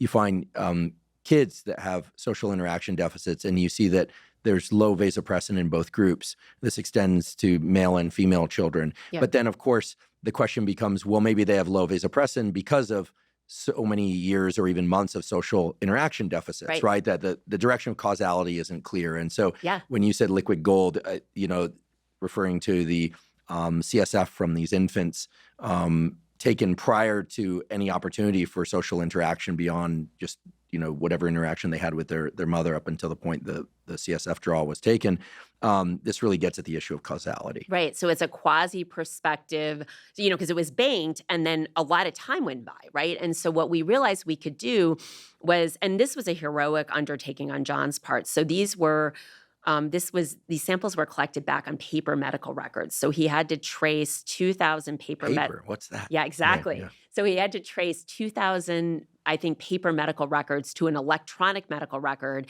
And then what we did is he looked to see who went on to develop autism and who didn't, right? So then what we had was spinal fluid samples that have sort of been waiting in the freezer, if you will. And then we could ask, do individuals who later receive an autism diagnosis many months or even years later already have low vasopressin levels as infants? And the reason why this was a compelling question to ask is there's evidence to suggest that behavioral therapies are more effective the younger the child is, right? And if you think about it, if behavioral characteristics of autism emerge across development, what if, and we haven't we haven't substantiated this yet, but this is like sort of my big question. What if all these autism susceptibility genes summon and interact and converge upon a few common pathways in the brain, right? And so for years, people have talked about this excitatory inhibitory balance theory of autism. But what if vasopressin is one of those pathways because it's so critically involved in social functioning? And so what I was interested in, and so let's just say for a moment, your genes are set at birth. What if the vasopressin is already low in the brains of these infants? And so it puts them on this very different trajectory where you have this cumulative effect of they're maybe a little bit less socially interested and maybe they're not making the eye contact. And if there was a way to intervene really early, even potentially with a vasopressin replacement therapy, that you might be able to put them on a different developmental trajectory. So that was my big what if question. And what was really remarkable was, so I had been asking John, hey, can I have your spinal fluid samples? And he finally agreed after he saw a couple of those papers. Understandably, he wanted to make sure that we already had shown something in people and animals that were sort of, if you will, symptomatic with social impairment. And what we found was, yes, this was the case. So it was a small sample. It needs to be replicated. But infants that went on to have an autism diagnosis later in life already had low CSF vasopressin levels. Oxytocin levels did not differ between infants that received a subsequent autism diagnosis and those that didn't. So suggesting that we have a biomarker that, might really be a good readout for, clinical referral or risk management monitoring. Incredible. So you're telling us that levels of vasopressin correlate with social cognition deficits. Is that right? I think that warrants a brief discussion about cerebral spinal fluid. I teach neuroanatomy to medical students, so forgive me for having to ask this, but I think of cerebral spinal fluid as the stuff that exists in the ventricles and down the central canal of the spinal cord and provides essential nutrients and for neurons and other cell types in the brain. But it's also a reservoir for chemicals coming from the brain, which is why the spinal tap is useful. Right. But in the context of a cerebral spinal tap, and you're measuring CSF and you're seeing, okay, lower levels of vasopressin in these individuals with these challenges with social deficits, does that mean that they're making less vasopressin? Does it mean, it could have gone the other way too, like they're dumping too much vasopressin into the CSF and it's not able to function in the brain. What do we know about CSF and what does it mean? Right. Well, it's a great question. So I think this is just the tip of the iceberg, right? So I think of the CSF as sort of like the kitchen sink of the brain, right? And what we need is real specificity. And so, my working hypothesis, and we'll talk a little bit about pharmacology, is that there's a deficiency in vasopressin production in individuals with autism. But there's a lot of elegant experiments that need to be done to be able to answer this question. So we have funding currently to look in postmortem human brain tissue, to look at in both blood, CSF, and hypothalamic tissue where vasopressin is made, to look at interrelationships, right, which is very difficult to do, but also to see if there's a fewer number of vasopressin producing cells and if vasopressin gene expression is diminished, right? Because that would help us begin to answer, is this a production issue, right? So if you think back to the prairie voles, they're sort of primed to be parental, right? Or in my case, the meadow voles, right? But you can do this in any vole species, or at least the two that I'm thinking of. And you put vasopressin into the brain, and then all of a sudden it unlocks this behavior, right? So is it possible that children with autism, or at least a subset of them, all you have to do is replace vasopressin, and that there might be a subset of these kids minimally that could benefit from vasopressin replacement, if you will? Is there any evidence for excessive urination in kids with autism? Which, if anyone's going, what? Why is he asking that? If you recall, vasopressin is also antidiuretic hormone. I suppose the other question is, has anyone looked at levels of vasopressin in the urine of autistic kids versus non-autistic kids? Because it's acting peripherally, and you said blood draws don't reveal any differences in circulating blood. We know that urine is filtered blood. Fair enough, but seems at least worth Where's the look-see? Okay, so I have this awesome medical student in my lab named Lauren Clark, and we, with 3 different physicians from different backgrounds, wrote a perspective piece that's currently under review, and it actually asked this question. So, given all these weird medical naming conventions, it's possible that this information is existing in information silos in different disciplines, right? So it raises this idea of if you have low vasopressin, if you really you're not making vasopressin, you have a disorder called central diabetes insipidus, right, which is characterized by excessive thirst, lots of urination, and bedwetting potentially.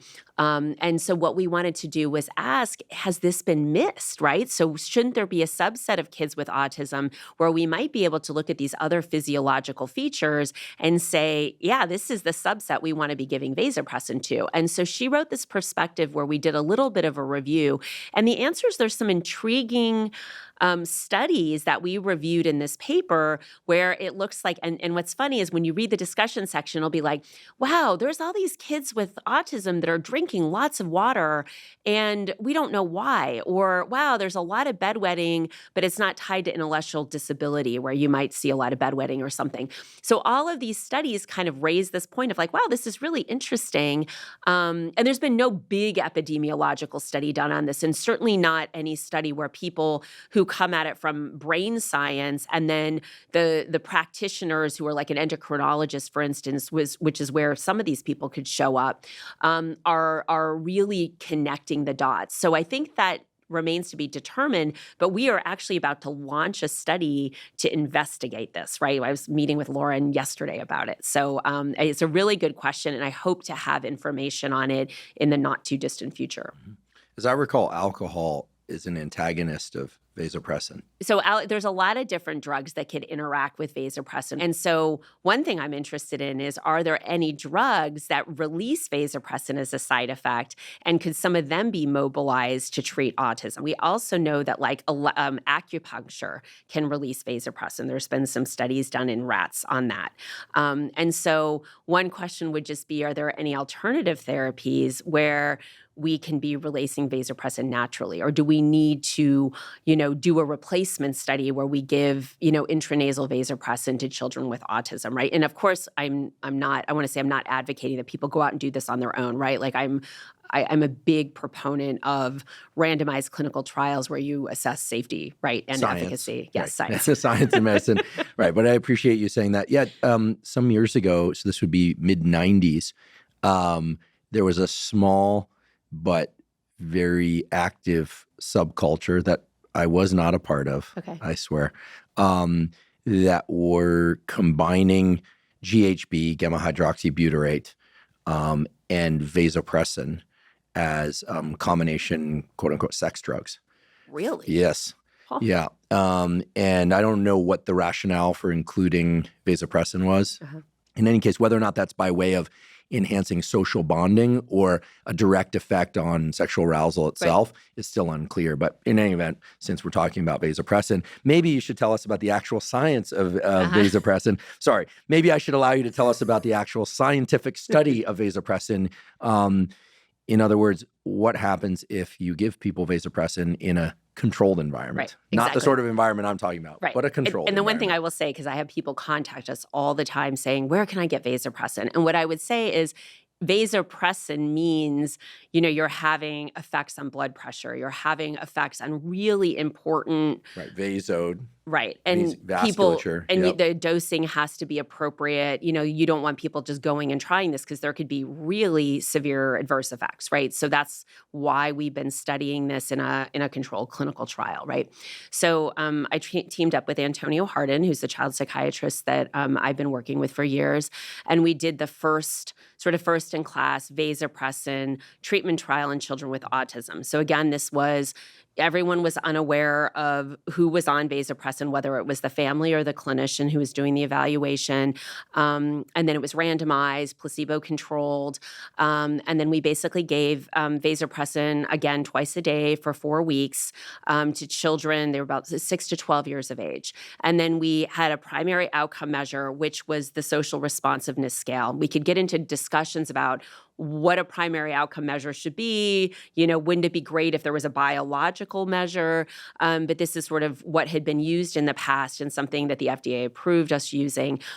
I was partly interested in using the SRS because we had used it in monkeys, right? And we had shown, at least in monkeys, we've never looked at this in people because of, the lack of available samples, but that in monkeys, in this general population that we've looked at, there's a continuous distribution of these SRS scores that relate to the CSF vasopressin levels. And so I wanted to know, if we use the SRS as an outcome measure and we're administering vasopressin, can we change, the scoring on this instrument based on our animal data? So SRS is social responsiveness scale. Correct. Without going into a lot of detail, because we can always refer people to the paper, Yeah. and I think most people just want to understand the top contour. The SRS presumably has to do with how often the kid interacts with another kid, how often they initiate that interaction versus on the receiving end, things like affiliative play, how often they look at one another versus averting gaze, these kinds of things. Yeah. And then there's also a little bit about restricted repetitive behaviors. So even though it's called the social responsiveness scale, there's also an assessment of other features of autism in it. But you can sort of think about it as a quantitative way to assess features of interest in autism. And this was related to our biology in the monkeys. And so then we use this as this outcome measure in our trial. And as an experimentalist, I have this sort of trust but verify, right? So you want to see the same thing over and over and over again, right? Like scientists like repetition. And so we had parents fill out their impressions of what the child's behavior was, before and after being on the medication. We also had a clinician make an evaluation, but we also had the kids perform laboratory-based tests where they would see, like I mentioned, that the reading the mind in the eyes test, or we would show them a picture of a face and say, what emotion is this? And so we were able to have what's called convergent validity, right? So it's a fancy scientific term to say, do all these measures that we think should be related, are they related, and are we seeing the same thing? And the answer was yes, so that when we gave children with autism vasopressin versus kids with autism a placebo, the kids who were treated with vasopressin showed increases in social abilities on parent report, clinician evaluation, and child performance on laboratory-based tests. Wow. Was that immediate? Like they did the nasal spray and they immediately started receiving and initiating more social engagement, or was this a buildup over time? And what I'm getting at here is whether or not this is the reflection of short or longer term neuroplasticity, like were there structural changes in the brain, or is this something that was more acute?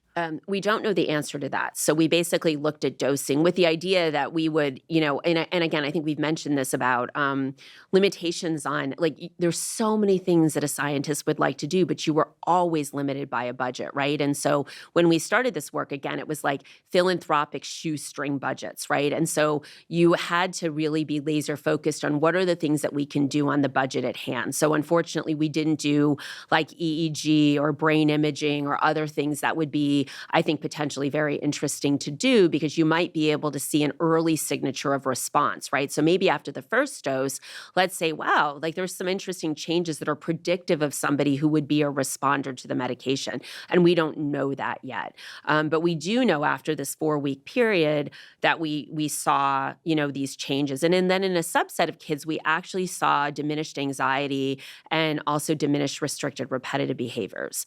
So suggesting that the vasopressin effect may not only be on social behavior. Have you ever just wanted to try or tried vasopressin? I haven't, but You're in a psychiatry department after all. And I'm not suggesting that members of the psychiatry department are constantly testing the drugs that they use on their patients with themselves. But I've had several members of this department, of which I'm a courtesy member, Right. member by courtesy. In any event, and we'll see if I'm still am after what I'm about to say. Dr. Carl Deisroth, who's a clinician, our first guest on the Huberman Lab podcast, also a phenomenal neurobiology researcher. David Spiegel, Rob Malenka, and others that I've spoken to, I think all of whom said, that they felt as clinicians, Rob's not a clinician, but anymore, right? But as a clinician, that they felt almost a responsibility to understand the effects and side effect profiles of the drugs that they were giving their patients, which I saw not as renegade or experimental, but rather as very compassionate, like seeking empathy. So I'm curious, have you ever just snuck a little no? No, I never have. But there is a long history in medicine of people trying out. They believe so much in their solution that they go and vaccinate their family with the new vaccine that they've created, or they try the medication themselves, right? So MDMA was developed by Sasha Colgan in a laboratory in the East Bay, first by a pharmaceutical company in the early 1900s, but then kind of disappeared. It did disappear, and then it was resurrected independently in the 70s and 80s, and then now it's one of the sort of hot topic items for the treatment of PTSD. Still in late phase clinical trials, still illegal, but self-experimentation is one of the central themes of psychiatry, frankly. Yeah, I mean, I guess I got in trouble in class for being too social, right? So I guess I've never. It might send you over the other side. Yeah, exactly. Who knows? But no, I never. No, and the thing is that these oxytocin and vasopressin, and again, these are done, and this is something that I think we've hit on over and over again in the podcast, is you need to know who's you're studying, right? What's the species? Who's the individual? Most of these have been done in a lot of the oxytocin and a little bit of the vasopressin work, the single dose work, was mostly done in what we'll call neurotypical people, right? Just asking, can we move around social behavior by just giving the single drug administration? Most people that are neurotypical didn't say that they could tell if they were on the drug or the placebo, right? Interesting. So I think the question really becomes, drugs have different they work differently based on the individual who's taking them. So if you have a neurotypical individual and you give them vasopressin, maybe they'll self-report that they don't see a difference. But if you had somebody who isn't producing enough vasopressin, maybe, they would self-report after a period of time, or maybe even after the first dose, wow, I really see something different, right? Did any of the kids report how they felt? They just said like, wow, I like playing with other kids more. Were they self-aware in that way? And also feel free to mention, if it feels right to you, any, let's consider two outlier cases. One spectacular result, if that, a kid that went from very socially isolated to, maybe very gregarious. And, but let's also balance that with another outlier, the kid with low vasopressin who took vasopressin for whom there was no significant shift. I'm presuming that within the data set, you probably observed something like each of those. Yeah. So, what I'll say is that, there were definitely kids who didn't respond to the medication. One thing I think it's important to say, and again, this was a small pilot trial, right? We're in the process of replicating this in a much larger sample. So, as a scientist, again, you want to say, okay, this is really intriguing and interesting, and I've invested a lot in, this monkey model and then doing all the CSF work in patients to suggest that there may be a there here, but I want to see it replicate. We did have an article that Stanford Medicine, I can send you the link. They were able to, I think, interview a family that had been in the trial. And so obviously there's patient privacy, and, they have to say it's okay to talk about it. But this is a family that was contacted. I think they were anonymous, but this is in this report. And they basically said, the dad said that his son was walking around he was on vasopressin, and his son was walking around a grocery store, and he was looking for him. And he turned around and he said he was gobsmacked because his child was, just making chit chat with somebody in an aisle. And he said he had never seen that happen before. And so, we do have anecdotal reports like that. And I think, the tricky part is, we didn't stratify anyone going into this trial, right? And so the concern always is, did we get really lucky in the first trial and we somehow got the quote unquote right people that entered the trial that we're going to be the ones who would respond to the medication, or is this a medication that has sort of broad use in this population, and we, the second trial will be positive?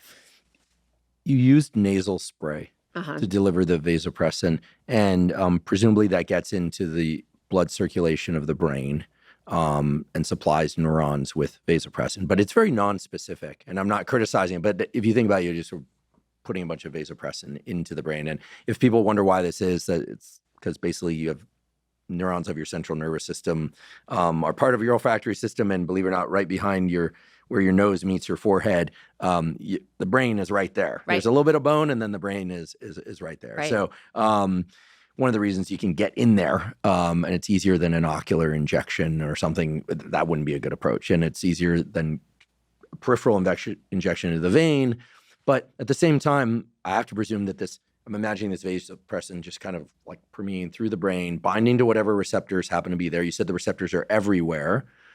And then this significant improvement in social cognition. Right. So that raises all sorts of interesting questions about like what relevant circuits are impacted, right. Or is it some global?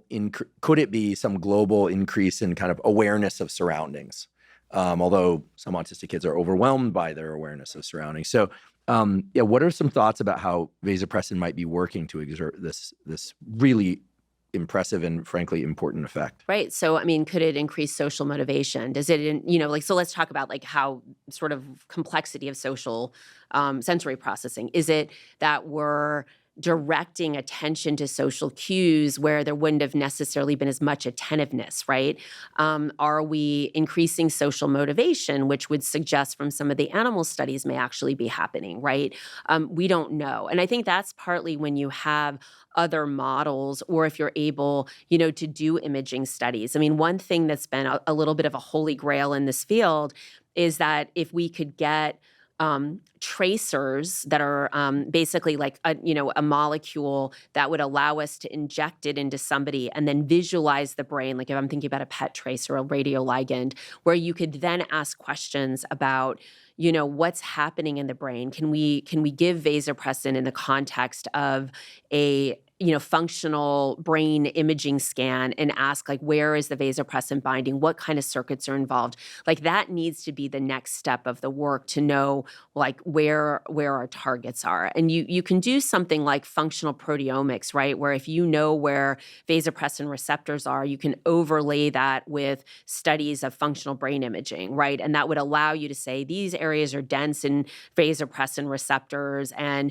do we see similar responses in what we call bold signal on a brain scan. So let's be more colloquial about this. Like, do certain areas of the brain light up, if you will, where we know vasopressin receptors are densely distributed in ways that we know are tied to social motivation or social salience or other things that we think could be moving the needle here in the trial. How is this happening? And I think, one thing, the reason why we did this work is, and I think it speaks to what you said earlier, is there is an urgency on the part of parents to say, my child's brain is developing, right? And there's a sense of that by the sort of Western model has failed a lot of people. They look to doctors and say, what are the solutions? And doctors will say, well, we have a limited number of tools in the toolkit here. We just don't know, right? And so, one of the reasons why they did that big oxytocin study was that people were trying to get the oxytocin anyway. So it was like, let's just make sure that this is safe. Let's see if it's effective. And so some of our thinking was, as soon as some of this work hits, and some of the work has been covered by the media. And so, our feeling was we can give this intranasally, and we can do it under safe monitoring ways.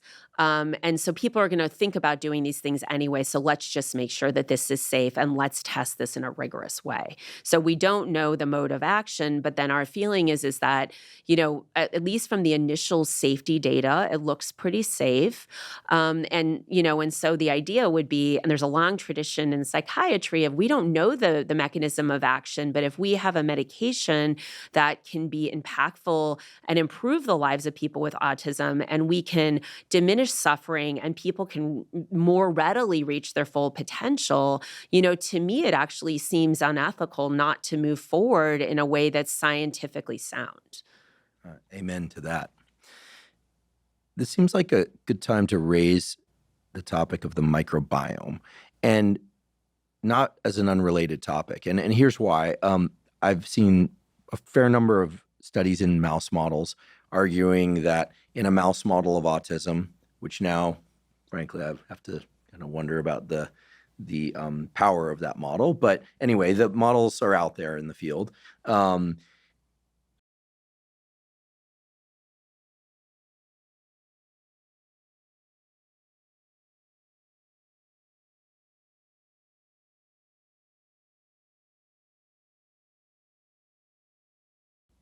That fecal transplant into a host that does have social deficits and rescue some degree of social deficits. I don't know if this has actually been done in humans as well. And for those of you that are cringing, yes, they do fecal transplants in humans for treatment of obesity and a bunch of other things. This isn't because scientists are obsessed with fecal matter. It's because fecal matter contains a lot of the microbiome elements. So the microbacteria of the gut. And the reason I'm raising this now is, one possibility, and it's not mutually exclusive with a brain mechanism, is that the administration of vasopressin somehow rescued a vasopressin deficiency in the gut. So the questions are as follows. Is there any evidence that vasopressin is manufactured in or impacted by the gut microbiome of humans? Yeah. We'll just start with humans, since I think most, and because that wouldn't be a smoking gun, but it'd be an interesting detective story. Well, okay, so the one piece of evidence that I will say that I find provocative and fascinating, and one thing I want to say is I think there's really great work done in mice. I don't want to be a mouse basher, so I want to just sort of go on the record that I'm not bashing other models. If it's a conserved, so I think about everything from an evolutionary perspective. If a mouse shares a brain structure with a human and it's highly conserved, mouse work can be incredibly important and very impactful, right? Yeah, my lab did years of mouse work, some primate work where necessary. Now I only work on humans.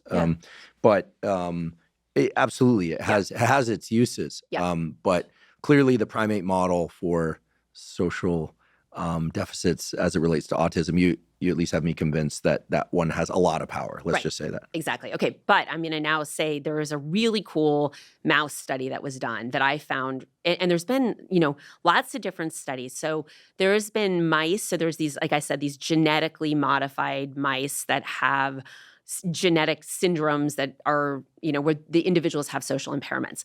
And some of these individuals, and again, here's a problem with the field. Often they will measure oxytocin but not vasopressin, right? So they're not often both measured together, which I always do now. But there's been some really interesting evidence that in these mouse models that, and again, multiple studies, but certainly low blood oxytocin levels in these mouse models. And with the sense that maybe they have some sort of abnormal gut microbiome. And then what they've done is they've given a probiotic to these mice, normalize their social functioning, and there's an increase in oxytocin, and in a recent study also vasopressin at the level of the hypothalamus. So by giving a probiotic, I believe the oxytocin levels were increased in the blood. You saw more species-typical social behavior. And this was all driven by this upregulation of oxytocin gene expression and also vasopressin in this very recent study. And what's interesting is there's this nerve called the vagus nerve, which is, it means the wandering nerve. It's for vagabond. Yeah, exactly, right. Yeah. And even it's in the gut, but it actually has a direct projection to the nuclei in the hypothalamus where oxytocin and vasopressin are made. Oh, interesting. Yes. And so when you sever the vagus, you then, in this one study, it's a neuron paper, I think it's 2020. It's a super cool paper. And then what you do is you decrease the gene expression and you don't see the rescue of the oxytocin levels or the social behavior in this model. So in other words, if I interpret this correctly, and I'll go look up the paper and provide a link to it, by increasing the diversity of gut microbiota, because that's really what a probiotic does. Exactly. Sort of across the board increases the diversity of gut microbiota. No one specific illus, as I always say, because they all seem to end in illus. Multiple illices. Here we go again. You upregulate gene expression and thereby action of oxytocin and vasopressin in the hypothalamus. But that's a neural mediated thing. It's not as if the microbiota travel to the brain. Something changes in the gut, which activates the vagal pathway from gut to the specific nucleus in the brain. And we know that the vagal pathway is involved because it seems at least partially necessary. If you sever that, you give a vagotomy, then this effect is blunted or eliminated. That's very interesting and ties the microbiome to oxytocin vasopressin production in a neural and somewhat causal way, and makes the data on fecal transplants make a lot of more sense. Because I always wondered, okay, so you take taking the microbiota from one animal, putting them into another animal, you're transferring the milieu of the gut, but it doesn't say anything about mechanism. Right. So this is a really cool fascinating. paper. And there's also a study I've always wanted to do is you can get a vagal nerve stimulator. They used to do them as implants, right? But you can also get one that you sort of clip onto the ear.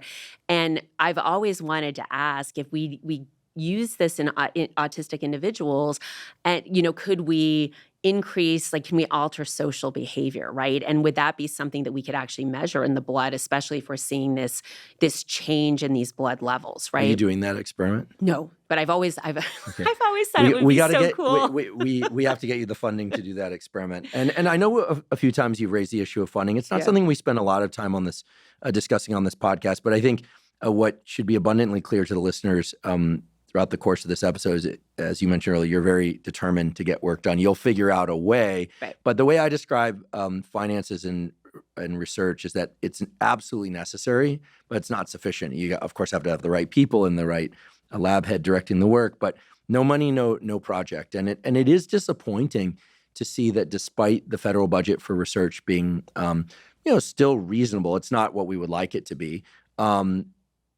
It's still very hard for amazing world-class labs like yours to say, hey, listen, there's this vagal thing, and clearly there's a rationale. It's not like you're pulling this out of nowhere. Yeah. And you want to go do this study, but what we're really talking about is 3 to 5 years of grant writing before you could even initiate that study. Meanwhile, autistic kids are going from age 2 to 5 to 6. These are critical windows. So if ever there was a rationale for moving a lot of funding to I don't want to even call it high risk, but logically sound hypothesis testing for the treatment of autism, it's now. So I'm gonna get active on this front. So I won't get into how, but when I get something in my neural circuits for talking, they tend to not shut down for a while. Well, there will be a community that is going to be immensely grateful. Yeah. Well, it seems like the parents of these kids and the kids themselves could greatly benefit. So you mentioned that the first study on vasopressin administration that saw these improvements in social functioning, you said a small cohort. Yeah. How many kids was it ultimately that you could use data from? Okay, so we had, you screen a lot. So I think because we had very rigid criteria. So we ended up with 17 kids that were on active drug and 13 that were on placebo. And then, so not a tiny study. No, and the placebo, we always have like a humanitarian open label extension arm, which allows for anybody who is in placebo can get access to the drug. So both Antonio and I feel very strongly about making sure that if we're doing a medication trial, everybody can benefit from it, right? So afterwards, if they say, okay, I was in the placebo group, but I really want the chance to try this thing, yes, they can. But then you also get more data. Right. So I think when the families are now aware that their child is on vasopressin and the clinicians are aware, you really there's a huge placebo response rate, right? And so, it's not a placebo response rate here, but we really would want to make sure that our evaluation of the social behavior is done unaware to the medication. But you can get good safety data, right? So you can have those, 13 children who were on placebo. We can then also make sure that their blood chemistry labs look good, that their electrocardiograms look good, right? And so that also allows us to assess safety parameters in a greater number of children.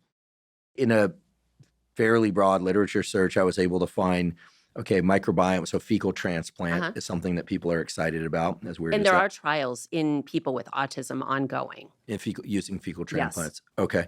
Oxytocin nasal spray, presumably still being investigated by some groups, or it's been abandoned? Well, I think it's mostly been abandoned because there's no funding priorities for it, right? So I know that maybe in Australia, because of Adam's positive findings, that I don't know what his plans are, but maybe he's doing work there. There might be a little bit of work with behavioral therapy and oxytocin, but this is the problem when there's one big trial that fails, the funding just completely dries up. So even if there's promise, I don't know a single funding agency that's going to touch it. Got it. And then there's the vasopressin administration work that you're doing. Right. I think it's worth contrasting that work with the fairly large trial that was done by a major pharmaceutical company exploring the role of vasopressin for the treatment of autism. You could tell us what they did, because it's basically the opposite of what you did. Right. And you can tell us the outcome, because I think that if anything, that study inadvertently provides support for the results that you observed, which is that administering, let's say, increasing vasopressin levels in the brain seems to ameliorate some of the social deficits of autism. Right. So Roche had a compound called balovaptan, which was a vasopressin V1A receptor antagonist, which basically means there's, I think I mentioned there's these 4 neuropeptide receptors.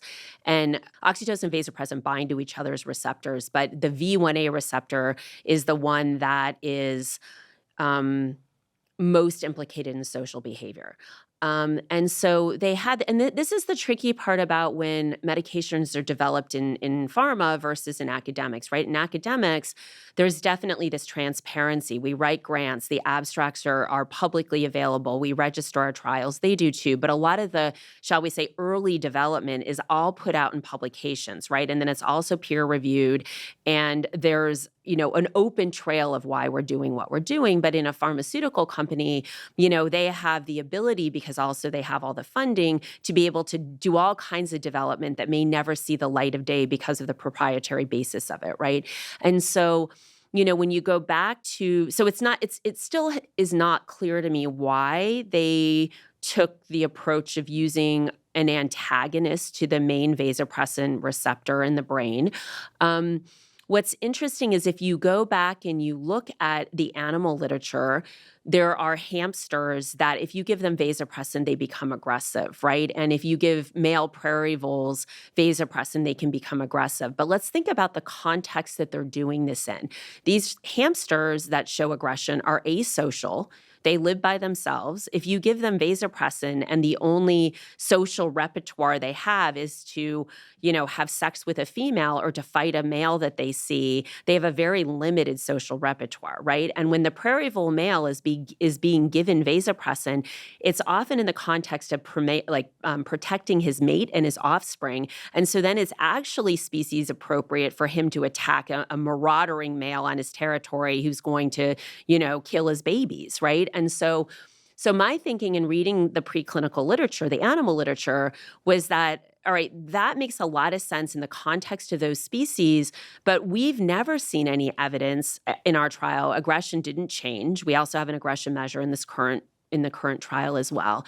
But, for me, the vast majority of evidence from the animal literature suggested that vasopressin was pro-social, and that, especially given our CSF findings, like over and over across species, across studies, across ages, that we should be giving vasopressin, especially given the correlations between vasopressin in CSF and symptom severity and autistic traits, the former in people and the latter in the monkeys. And so they had some preliminary studies that I believe were maybe single dose, one that they published. But then they had a trial where the primary outcome measure, the social responsiveness scale, was negative. And then they had some secondary measures that maybe showed some promise. And then they were conducting another trial, and then they did a futility analysis, and I know they stopped the trial. And I don't think it was for safety reasons. But again, a lot of this isn't made public, right? Because it's a pharmaceutical company. So, we will see, because we are going to be completing our larger trial, this year. And, as they say, the proof is in the pudding. So we will see if, we can replicate our initial pilot findings. Well, it sounds like they got it backwards, that blocking vasopressin pathways would just make things worse, and that augmenting vasopressin makes things better. Although that last statement needs to be supported by this more extensive population. Well, I think, there's been a lot of speculation, and maybe there are people closer to the trial than me who might be able to speak to mechanism. But, I would meet the Roche people at conferences, and they would come to my talks, and I would always ask him, what's the mechanism of action? Why are you antagonizing the system when we're giving, a vasopressin agonist, if you will? And, some people had said, well, maybe by blocking the vasopressin receptor, there's a way to have oxytocin be more bioavailable. That sounds like some gymnastics. Yeah, I totally agree. And so I've never received a compelling response from anybody about why they did their trial and then, the differences. I mean, when this was ongoing and, there was potentially room for both, right? Maybe I thought that maybe there's some optimal band of vasopressin signaling in the brain, right? And so maybe there's some people where they have too much vasopressin and some who have too little, right? And so this was a lot of maybes, but it doesn't, to me, seem like that's the case, especially if our current trial has a positive readout. I'd be remiss if I didn't ask for your stance and read of the landscape on the data about vaccines and autism. I'm not talking about COVID vaccines here. I want to be really clear about that. But there was a theory running about, not just in the press, but in the scientific literature for a while, that vaccines could cause autism. Yeah. That was proposed. My understanding is that was debunked. That idea still lives on the internet. But what is the evidence? Or let's go through this sequentially. What was the idea? What was the evidence for that idea? And then what caused the demise of the at least the scientific support for that idea? Leaving open, of course, that new data may come. Right. But let's talk about what is known now. Right. And I think what I will say is being evidence-based is sort of like something that all scientists should strive for, right? And so the backstory on this is there was a guy named Andrew Wakefield who published a paper, and he basically said the preservatives in vaccines are causing autism. So not the specific vaccine, but the adjuvant, the stuff that's like preserving, mercury was the one stuff of that's keeping the vaccines bioeffective. Right. At least that was my understanding. Mm-hmm. Yeah, right? That's mine as well. And so, and then it turned. Well, I want to be clear because the internet is a cruel and diabolical place. My stance is that was the hypothesis. I don't agree with that stance. Right. Okay. Right. And so, or if we want to just back up a little bit broader, there was this idea that something about vaccines were causing autism. But the study was debunked. He lost his medical license and the paper was retracted, right? Well, he lost his medical license on the basis of the fact that the study was wrong, or was there evidence? I think he faked the data. There were. That's what I recall as well, that there was evidence of him literally making up the data. Right. Right. So it wasn't a case of like sloppy technique. It was a case of intentional fraud. Right. That's my understanding. Again, what was his? Did anyone ever look into what his motivation for what it was? Like why someone would? I mean, he threw away his whole career. Right. Yeah. I don't know. But I think the hard part about that is, understandably, people got very frightened, right? That we're doing something to our children that could have, unanticipated consequences. And, when something like that happens, then we we spend a lot of money investigating it. And so the good news is at this point, there have been multiple studies that haven't shown a correlation between vaccines and autism. I do believe the preservatives have been changed as a result, so that's something we should check. That might be something where, there's been a public health change on preservatives that are in vaccines. That's interesting in its own right. I mean, we don't want to cause alarm, but that's interesting. That in this data fraud case, it might have cued people to the idea that certain things might have been needing change, even though it wasn't the specific issue that this fraudulent researcher was focused on. The change was made to make sure people would vaccinate their children, right? Like, so this is something that I think we should have lots of caveats here, like, post the studies, like make sure that what we're saying is accurate, right? Of course. But I think that my concern is that we've spent, so the good news is that, every single study that I'm aware of does not show a relationship between vaccination and autism, right? And so I think that most scientists and medical doctors that I know that are part of like the, standard biomedical research community do not believe that vaccines cause autism. They vaccinate their own children. They recommend vaccinations to other people's children. And so I think that's where we are.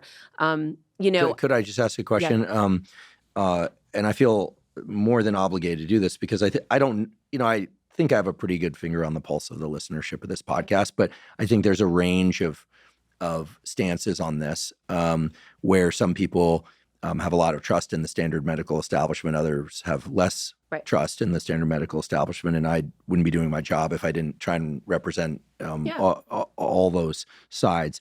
And one thing that I've heard is that over the last 20 or 30 years, there's been a dramatic increase in the number of vaccinations that kids get. And I don't know if that's true, but when we say vaccinations, we could be talking about, measles, mumps, rubella, polio. We could also be talking about measles, mumps, rubella, polio, flu shots every year, rabies vaccine, tetanus vaccine, HPV, right, with one that wasn't even available when I was in college. As everyone in college was well aware, there wasn't an HPV vaccine. Didn't change people's behavior a whole lot, but there's a vaccine, there's multiple vaccines, and then there's all the vaccines, right? And I think that one of the concerns that I hear about is that the idea that, okay, there's some critical vaccines, but then which ones are perhaps less critical, if any? And these are the kinds of discussions that are starting to surface and that, have parents and potential parents, rightfully thinking about this stuff. And no one really knows where to get the information, right? Like I've tried and I can't find a pediatrician that says, hey, listen, these but not those. Or you can certainly find board-certified physicians that say many and certain board-certified physicians that say none. You actually can find those. The none category tend to hide themselves a little bit more than others for obvious reasons. But it's hard to get a sense of like which vaccines are critical and which ones aren't if you're a parent and you're not versed in this stuff. Right. And so you could imagine that like people are, kids are taking many more vaccines and only some of those are critical, or maybe all of them are critical. Well, I guess the way I would maybe turn it on its head is that, because of this study that did in some ways so much harm, right? Like the Wakefield study. We spent, I don't even want to hazard a guess about how much money worldwide went into studying, the vaccines and autism based on a fraudulent data, right? Like that's to me a real tragedy. But at the time they didn't know it was fraudulent. No, right, exactly. So they went after this thinking it was true. Right.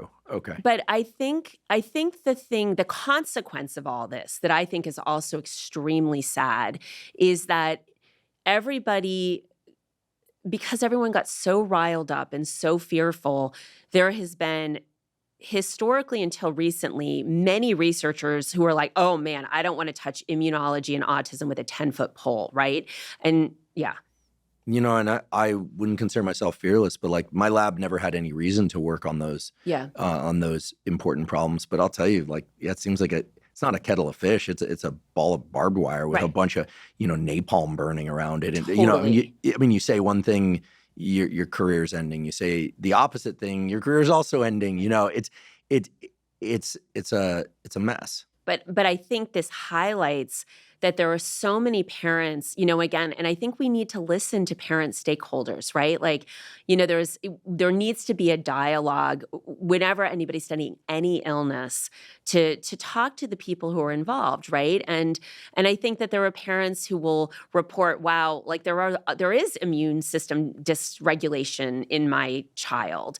But because of this historical issue with vaccines, it's only been very recently that I think people, scientists, medical doctors have said, okay, we're hearing a lot about this from parents.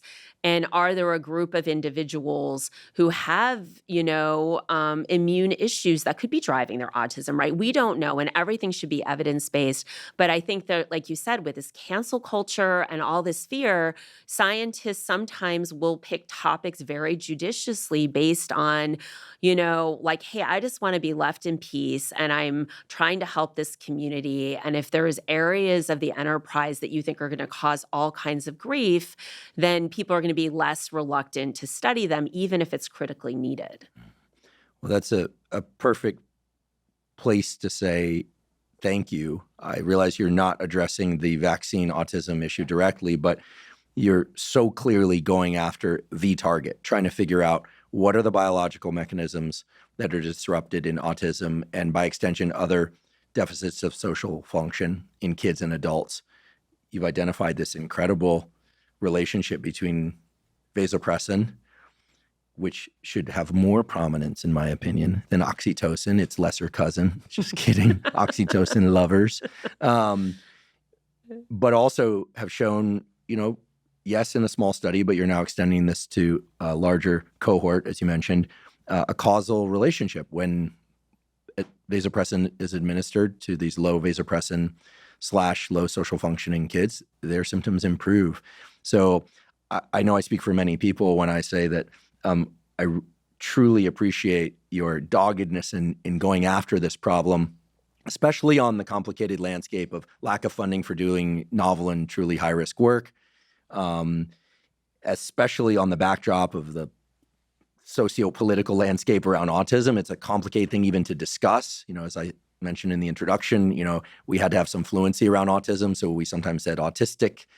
Sometimes we said people with autism. It's a tough one. But in order to make progress, real progress in this area, we need people like you. We need you, and you're doing it, to get in there and just go, okay, let's get at the biological functions. Let's get at the novel treatments. And you're making amazing progress. So I'm so grateful that you're doing it and that you'll continue to do it, and that you came here today to teach us what you've been up to. I'm so grateful. And I just want to say thank you for that, and that we absolutely have to get you back here to give us an update on your progress really soon. Awesome. And again and again and again. Thank you so much. I love being here. All right. Well, I've loved this conversation, and I'll sign off by saying, folks, this is how diseases are cured. Thank you for joining me for today's discussion with Dr. Karen Parker about the biological basis of social functioning and autism. To learn more about Dr. Parker's research, please see the links in our show note captions. If you're learning from and or enjoying this podcast, please subscribe to our YouTube channel. That's a terrific zero-cost way to support us. In addition, please subscribe to the podcast on both Spotify and Apple. And on both Spotify and Apple, you can leave us up to a 5-star review. If you have questions for me or comments about the podcast or guests you'd like me to consider on the Huberman Lab podcast, please put those in the comment section on YouTube. I do read all the comments. Please also check out the sponsors mentioned at the beginning and throughout today's episode. That's the best way to support this podcast. Not so much on today's episode, but on many previous episodes of the Huberman Lab podcast, we discuss supplements. While supplements aren't necessary for everybody, many people derive tremendous benefit from them for things like improving sleep, for hormone support, and for improving focus. To learn more about the supplements discussed on the Huberman Lab podcast, go to Live Momentous, spelled O-U-S, so livemomentous.com/Huberman. If you're not already following me on social media, I am Huberman Lab on Instagram, X, formerly called Twitter, LinkedIn, Facebook, and Threads. And at all of those places, I discuss science and science-related tools, some of which overlaps with the content of the Huberman Lab podcast, but much of which is distinct from the content covered on the Huberman Lab podcast. So again, it's Huberman Lab on all social media channels. If you haven't already subscribed to our Neural Network newsletter, our Neural Network newsletter is a zero-cost newsletter that comes out every month.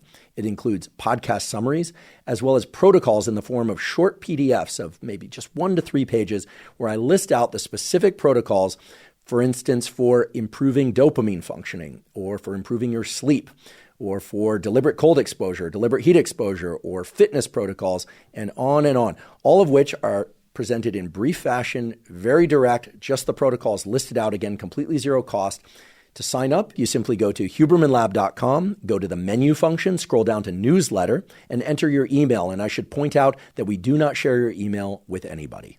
Thank you once again for joining me for today's discussion with Dr. Karen Parker.